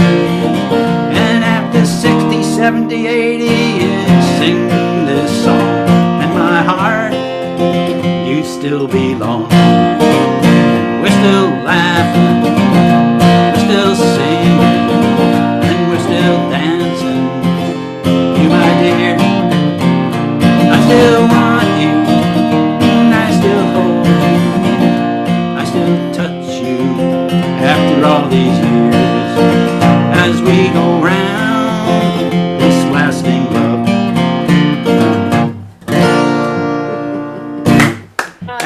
anniversary. Great song. How can I not love that, right? Thank you.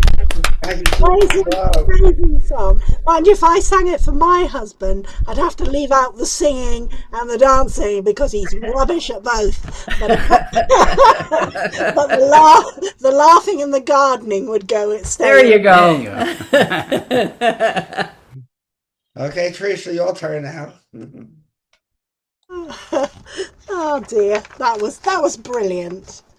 Yeah, that was really good. I found this book in our charity bookshop, and in England in the 50s and 60s there was a program which you've probably heard of called Singing Together, which was for schools. And in 1959 I sang from this booklet, aged 6, and I managed to find exactly that booklet. It's not a reprint.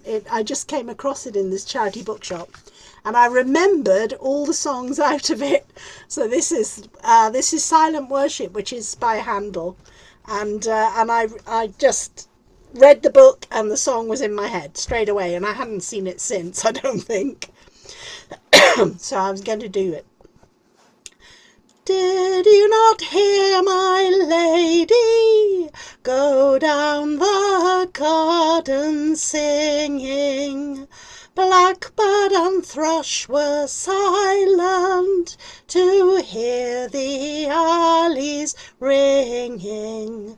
Oh, saw you not my lady out in the garden there, shaming the rose and lily, for she is twice as fair. Though I am nothing to her, though she must rarely look at me, and though I could never woo her, I love her till I die.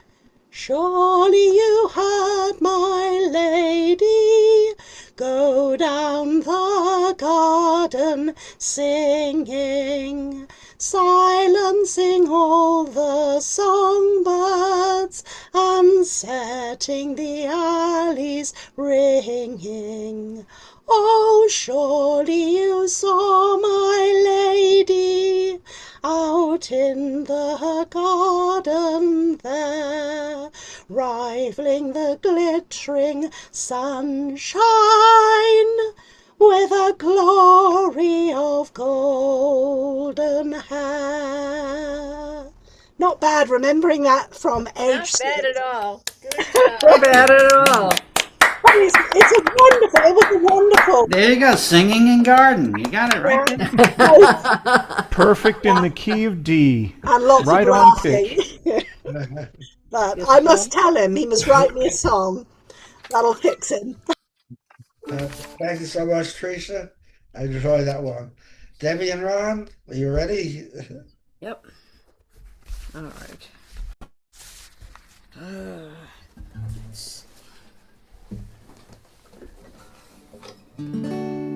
Whoops.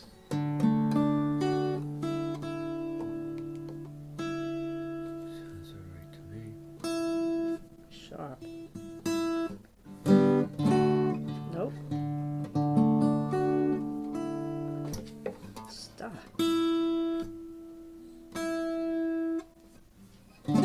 Better? Okay.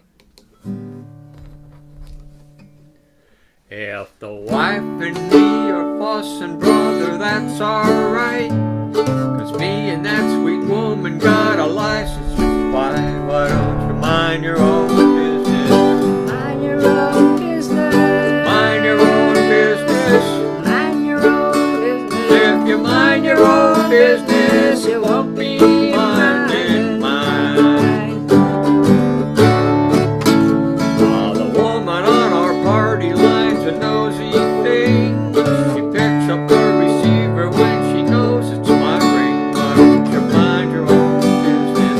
Mind your own business. Mind your own business. Mind your own business. 'Cause if you mind your own business, you won't be minding mine.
War. now. So, back to folk music here. Let's see. It's a Gordon Bach song from 1975. Let's see.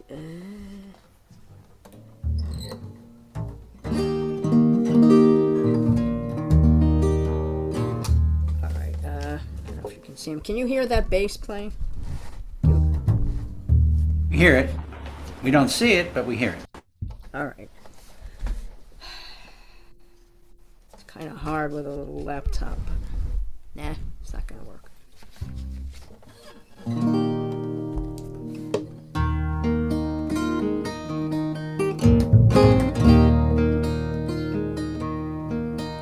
When the deer has bedded right down, and the bear has gone to ground, and the northern goose has wandered off to warm up Bay and Sound.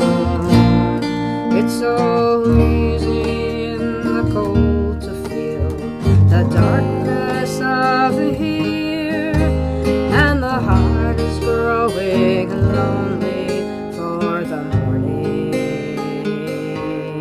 Oh, my Joni, don't you know that the stars are swinging slow, and the seas are rolling easy as they did so long ago.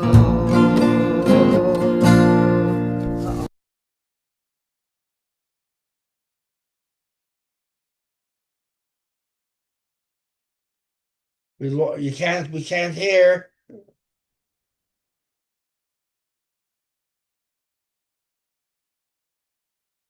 We can't hear We're you. not hearing you, Debbie.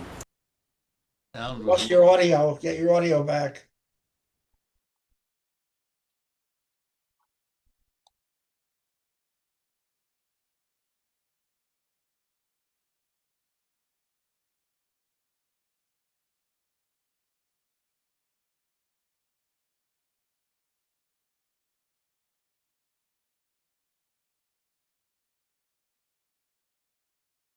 Can you hear us?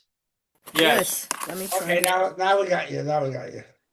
All right. Got you back. Okay. All right. My external speaker. So I don't know. Whatever. If you hear us, good. Okay. We hear you. Start again.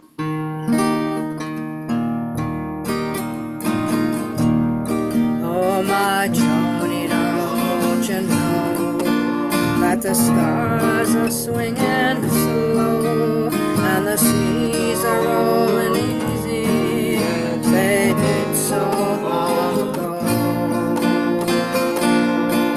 If I had a thing to tell you, I would tell you one more time that the world is always turning in the morning.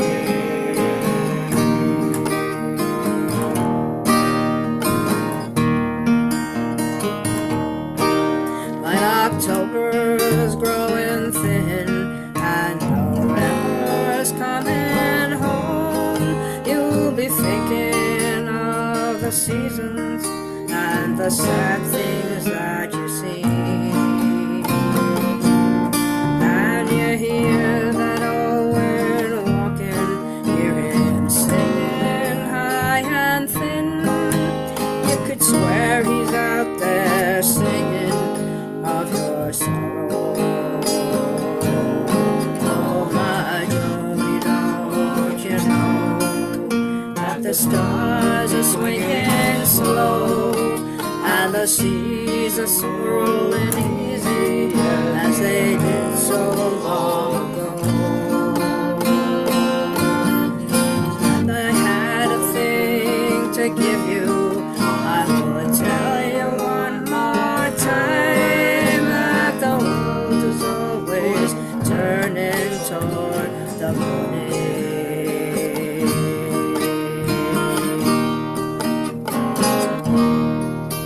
When October is growing thin and November is coming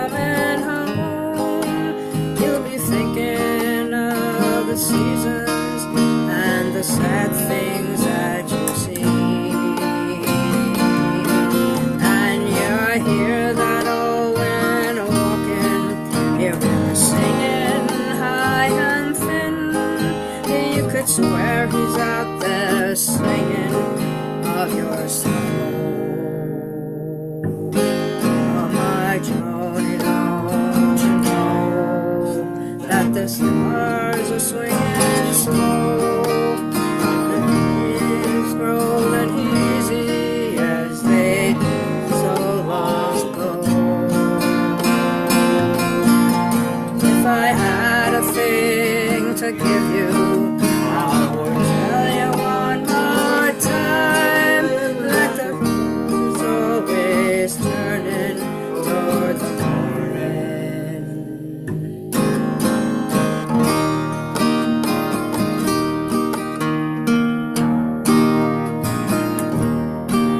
Oh, when the darkness falls around you, you hear the north wind blow, and you hear him call your name out as he walks the brittle snow.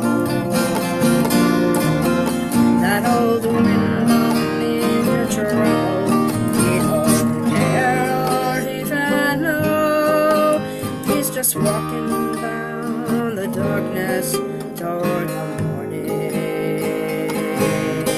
It's a don't you know that the seas are rolling slow. The seas are rolling easy as they did so long ago. If I had a thing to give you, I would tell you one more time that the world is always turning toward the morning.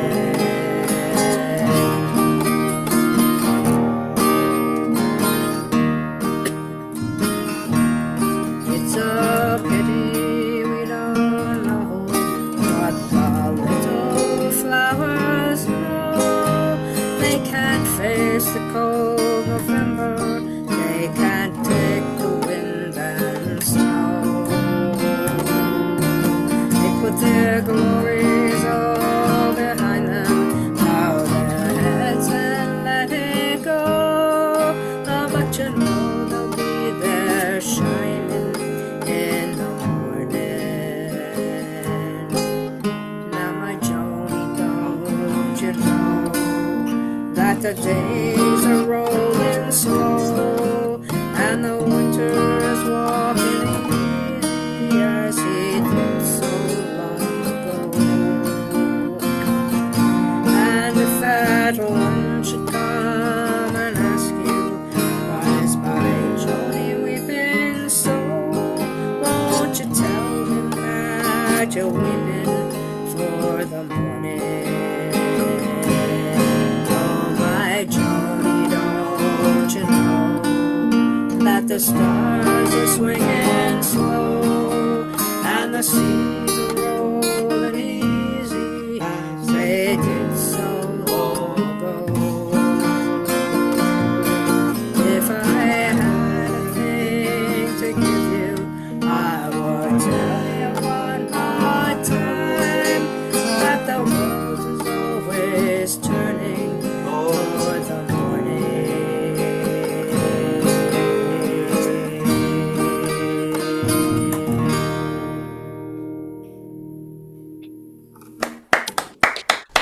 That's three of us that do that song now. Good version. Thank you. Thank you, Debbie and Ron. Did you see us all through that? We keep getting these pop-ups blocking our whole screen. Oh, we saw you, but we just couldn't hear you.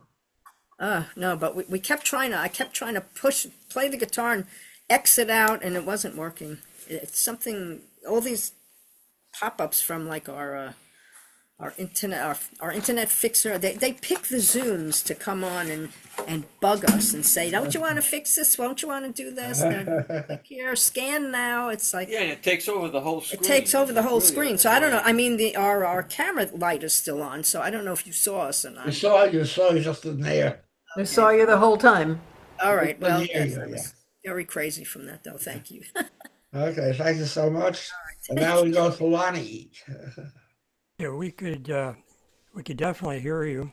And for a while there, we knew you were mad because it was written all over your face. You know what you got to do? Just go into your apps there in settings. You go to the apps and delete all those pop-up apps like that they put in there. You know what I'm saying? If you don't Yeah. use it, get rid of it, and then you won't have that problem. That's All one right. of the. Thank you. We'll try. Yeah. Speaking of problems, we used to anchor out in Dinner Key down there in Coconut Grove when we worked at Monty Trainers, and in the afternoon in September and October, well, actually August, September, and October, it'd get awfully hot on the boat. So what we would do is we'd go into the library because the library had very comfortable couches, and you could sit there and read and fantasize and do all sorts of things. And so this is a song. It's called "Love in the Library," and it was like that.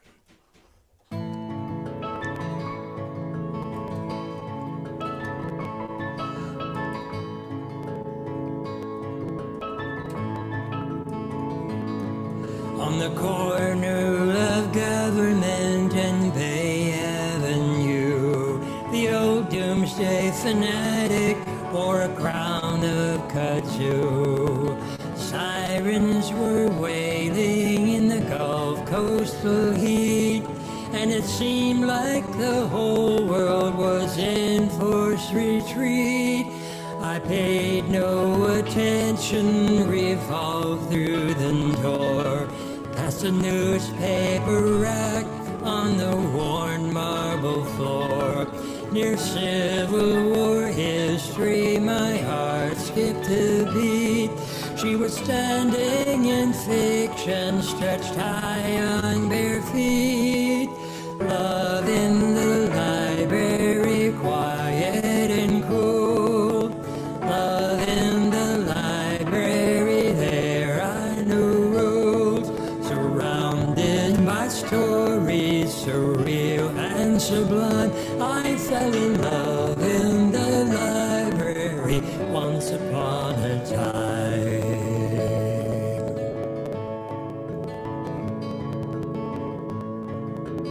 I was a pirate and she was the queen.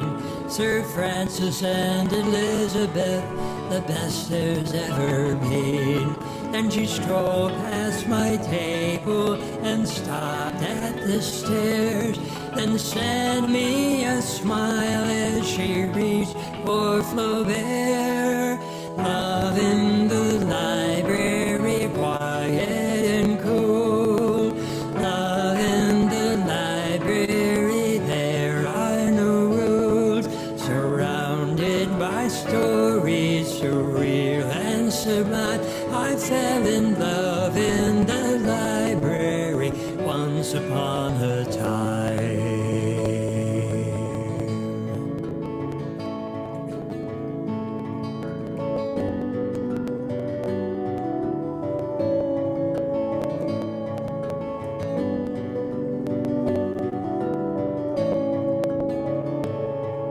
She gathered her books, walked while she read. Words never spoken, but so much was said.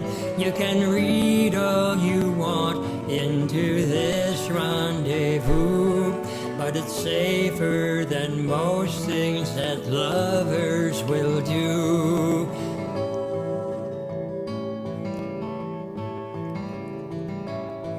Well, stories have endings and fantasies fade. The card by the door starts drawing the shade.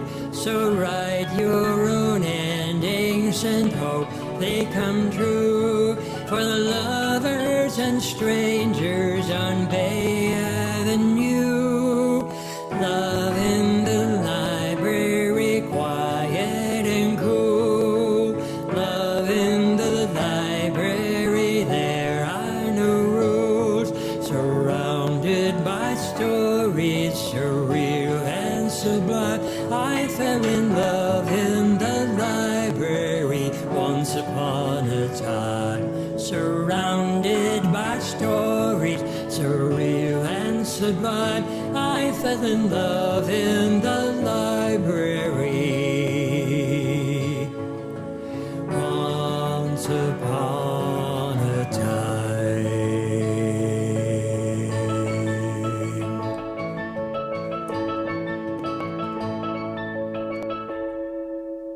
Oh, I love that. Oh, that's sweet. Very I love sweet. it. I love libraries.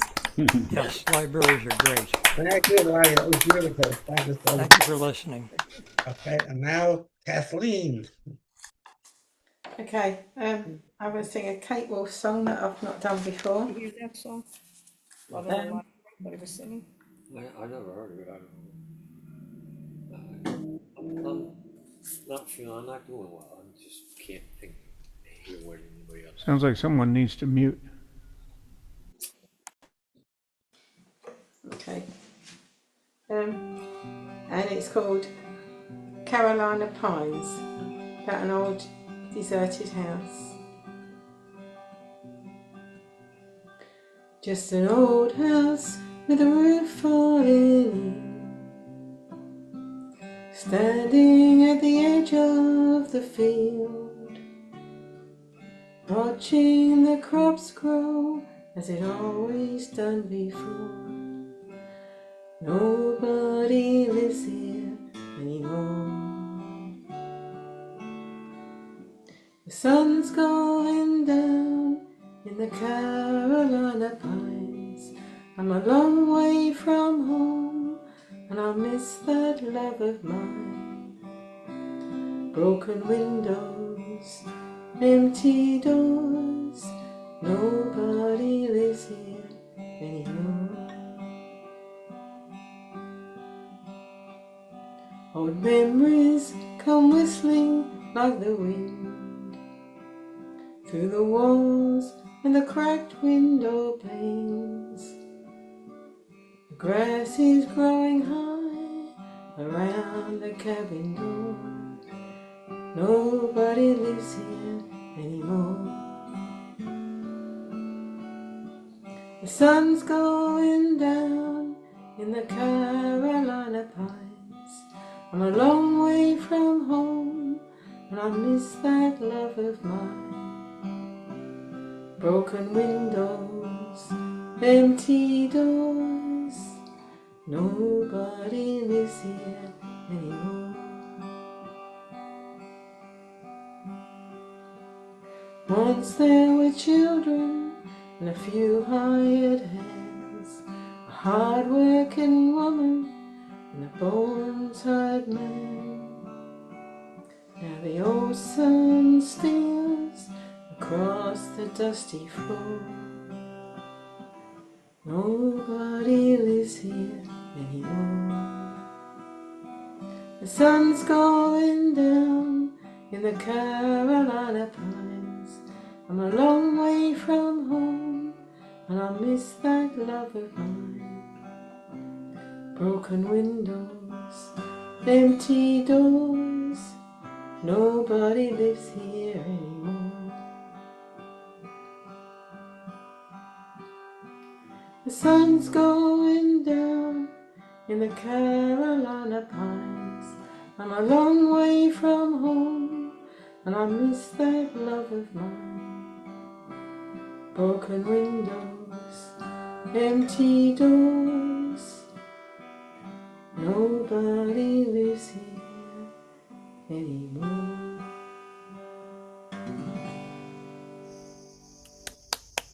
You always pick good ones.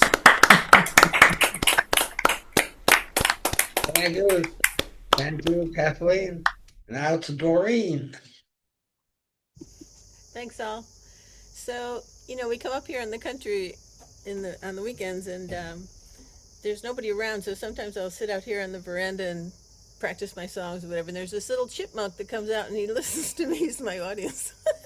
But today, there was this long-legged spider who sat on this shutter for the longest, listening to all of you sing. It was just just tickled me. Anyway, I have to sing this song at the college where I work, and about 2 weeks, so I'm going to try it out on you. I heard it sung by Johnny Cash, but I don't think he wrote it. I Won't Back Down. Some of you might know who wrote it. I don't know. But anyway. Well, I won't back down. No, I won't back down. You can stand me up at the gates of hell, but I won't back down. Though I'll stand my ground, won't be turned around. And I'll keep this world from dragging me down. Gonna stand my ground, and I won't back down. Hey, baby, there ain't no easy way out. Hey, I will stand my ground, and I won't back down. Well, I know what's right. I got just one life in a world that keeps on pushing me round, and I'll stand my ground, and I won't back down. Hey, baby, there's no easy way out. Hey, I will stand my ground, and I won't back down. That's it. I think it was Tom Petty. Oh, thank you. Thank you so much. Thank you. Thank you, Doreen. Okay, my turn again. I just also want to let you know, after I go, I assume Jerry will be around to close the show out. Next week, same time, same station, everything will be hopefully the way it's supposed to be. Hopefully Harvey and Pat will be able to join us by then. Okay, so now we're going back to 1953. One of my favorite female singers that I used to hear on the radio when I was 11 years old, Teresa Brewer. And this was one of her hits, Till I Waltz Again with You. Till I waltz again with you. Let no other hold your charms. If my dreams should all come true, you'll be waiting for my arms till I kiss you once again. Keep my love locked in your heart, darling, I'll return and then we will never have to part, though it may break your heart and mine. The minute that it's time to go. Remember, dear, each word divine that meant I love you so, till I waltz again with you, just the way we are tonight. I will keep my promise true, for you are my guiding light, till I waltz again with you. Keep my love locked in your heart, darling, I'll return and then we will never have to part. Though it may break your heart and mine, the minute when it's time to go. Remember, dear, each word divine that meant I love you so, till I waltz again with you, just the way we are tonight. I will keep my promise true, for you are my guiding light, my light, my light. I will keep my promise true, till I waltz again with you. Okay.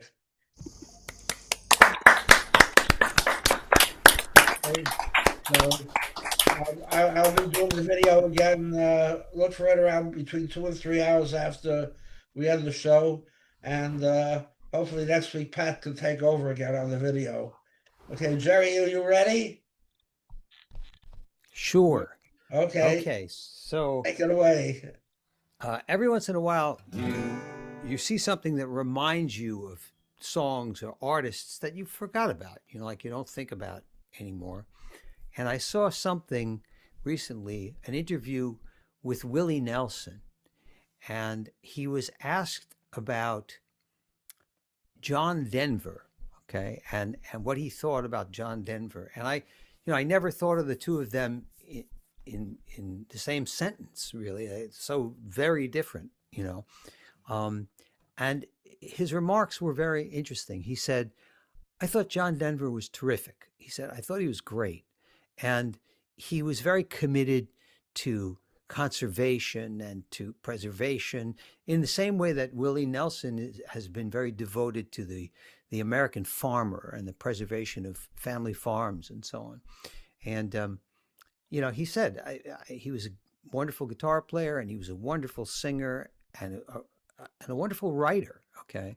And so I thought, okay, sure. And this is a song we all know. I mean, I haven't sung this song, I don't think, in 20 years, but nonetheless, it's a great opportunity for everybody to sing. So, arguably John Denver's most famous and most successful song.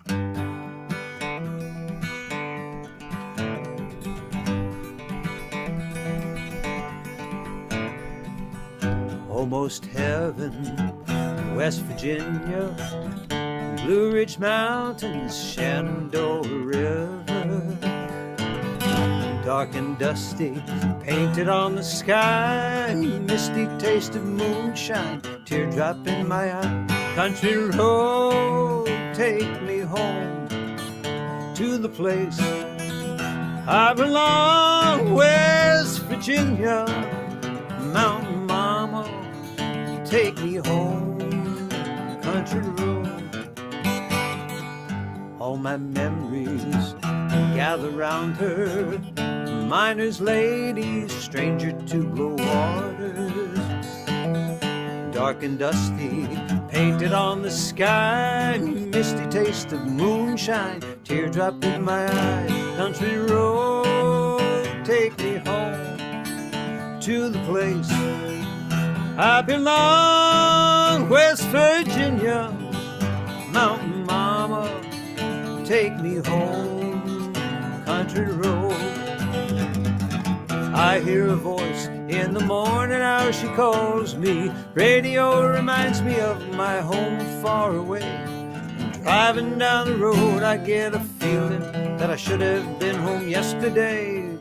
Yesterday, country road, take me home to the place I belong, West Virginia, Mountain Mama, take me home, country road.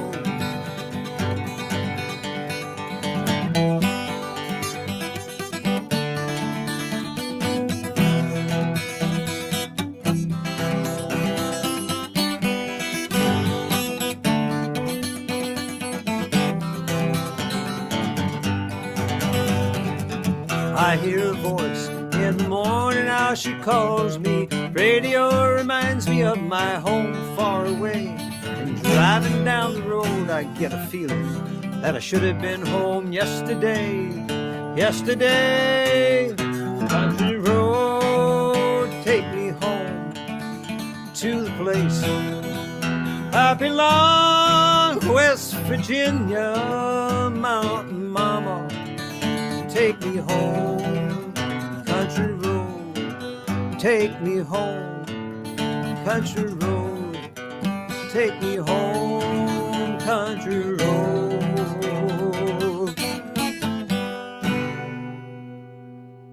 Nice. Hey, that was great. Jerry, the couple of times that Roger Sprung came to Rockland, Sue and I would always play that song when he was there. You probably played. I with played us it when we did. 1,000 times. He was with Roger. One thing you could count on with Roger, there were certain numbers that he was going to hit each and every time. I have to say, like, I really do miss him. I really do miss him. I know you do too, Saul. It's Yeah. he was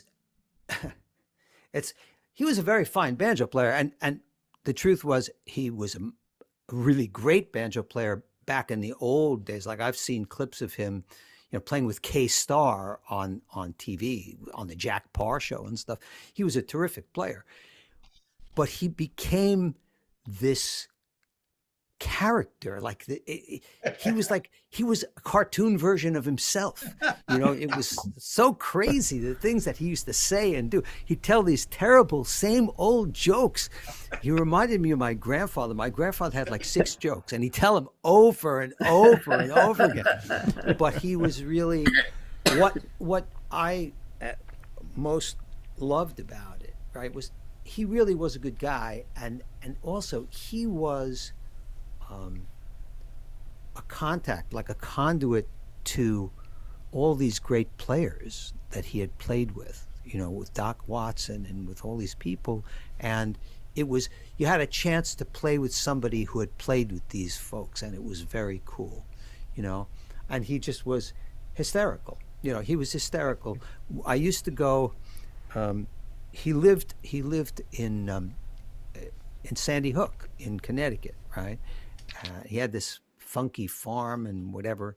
And for years, something like 20 years, he did this thing on Sundays, once a month, up in Sandy Hook in a church. And they called it the Spaghetti Jam, right? And they would have spaghetti dinners that they would sell, and people would come for the spaghetti dinner, and you got free entertainment. Right, but he was incredibly democratic. It was like this, right? It's like this, incredibly democratic. Anyone could get up and play, and people would play along. And I can't tell you how many undigestible spaghetti dinners I had, with him. And he'd go, he's with me. They'd give me, would you like a meatball with that? Would you like a sausage with that? Red sauce everywhere, and then we would push all the tables out of the way, and Roger would do his thing. And there very regularly, 15 musicians would show up, 20 musicians would show up, and people would play. And some people were really, there were some really nice musicians, and then there were some people that were a little rough. But Roger would let everybody play. Yeah. And that's really kind of like, that's pretty rare. Very patient. And then, of course, what was always a feature with Roger is that he would just happen to schlep along with him a bunch of cassettes. Right, he was still selling cassettes when everybody had moved on to CDs. He was still selling cassettes and going, anybody want to buy that? Amazing guy. Jerry, I have a lot of them still. I have an addendum to what you said about John Denver writing "Take Me Home, Country Roads." He did contribute to that song, but the ones who actually wrote it were Tammy. Yeah. Bill Danoff Bill and and Tammy Danoff. Yeah. Right. Yeah. I mean, and interesting, whether people know it or not, John Denver's real name was John Dusendorfer. Mm-hmm. Deutschendorf. And he Deutschendorf. sort of like before he was known by people as the singer-songwriter that he became, he worked a lot as a backup musician for a lot of other musicians, and he was part for a while of the Chad Mitchell Trio and some other groups. He was a good guitar player, really good guitar player. In the same way that kind of like Glenn Campbell was a very successful studio musician before anybody had ever heard of him. He played on Frank Sinatra's recordings. He was part of the Beach Boys for a number of years, But these guys had to make a living, and then something happens and it takes off. And one very interesting, like when I meet people at jam sessions or I play somewhere, there are often people that go, well, I don't use a capo. That's really, that's a cheater. You shouldn't do that, right? And I saw a very, very famous interview with Glenn Campbell, and they said to him, you were really successful as a studio musician. To what do you attribute that success? He said, the use of the capo. He said, I figured out early on exactly how to use a capo on a guitar, on a banjo, on a mandolin, on everything, right? And he didn't read a note. He didn't read a note, as John Denver didn't read a note, as most of these musicians don't, but they understand patterns, and they understand that kind of, and they also then, he knew, Glenn Campbell, okay, you want this kind of sound? What key you want to do it in? You want to do it in A flat? No problem. Just look on the capo. Nobody cares what it looks like. They care what it sounds like. Right. Doesn't matter. Nobody's seeing your hands while they're listening to the recording, right? What's the result? And that was, Roger was like that, like, what's the result? And some of the results were really crazy with him. Nobody in America actually Decide he was going to play a lot of Jewish tunes on the banjo as banjo instrumentals. It was like, what? What are you doing, Roger? He was really the person. A lot of people would argue, and not without merit, that he was a person who anticipated newgrass music. He was a person who said, why can't I play anything bluegrass style? Why can't I play any kind of tune on a banjo? Nobody had done that stuff before. At least nobody else had done it, to my knowledge. He was playing show tunes on the banjo and playing, all kinds of crazy stuff on the banjo. One of the things he did early on, he did an album with Doc Watson. Yeah. And on that album, among other things, is their joint version of Summertime. And it's really very interesting, and he's playing a banjo, and like, I'm sure nobody else had done that before, right? So he was very original, very wacky, for sure. Like truly wacky. Thanks, Jerry. But yeah, very cool. Yeah, very cool. Yeah, thanks. Good night, everybody. And, Okay, everybody. Leave that in the recording. That was great. I want to hear it again. Okay. So long, everybody. Bye-bye. Be good to yourselves. Good to see everybody. Yes. Thank you, Saul, always for running.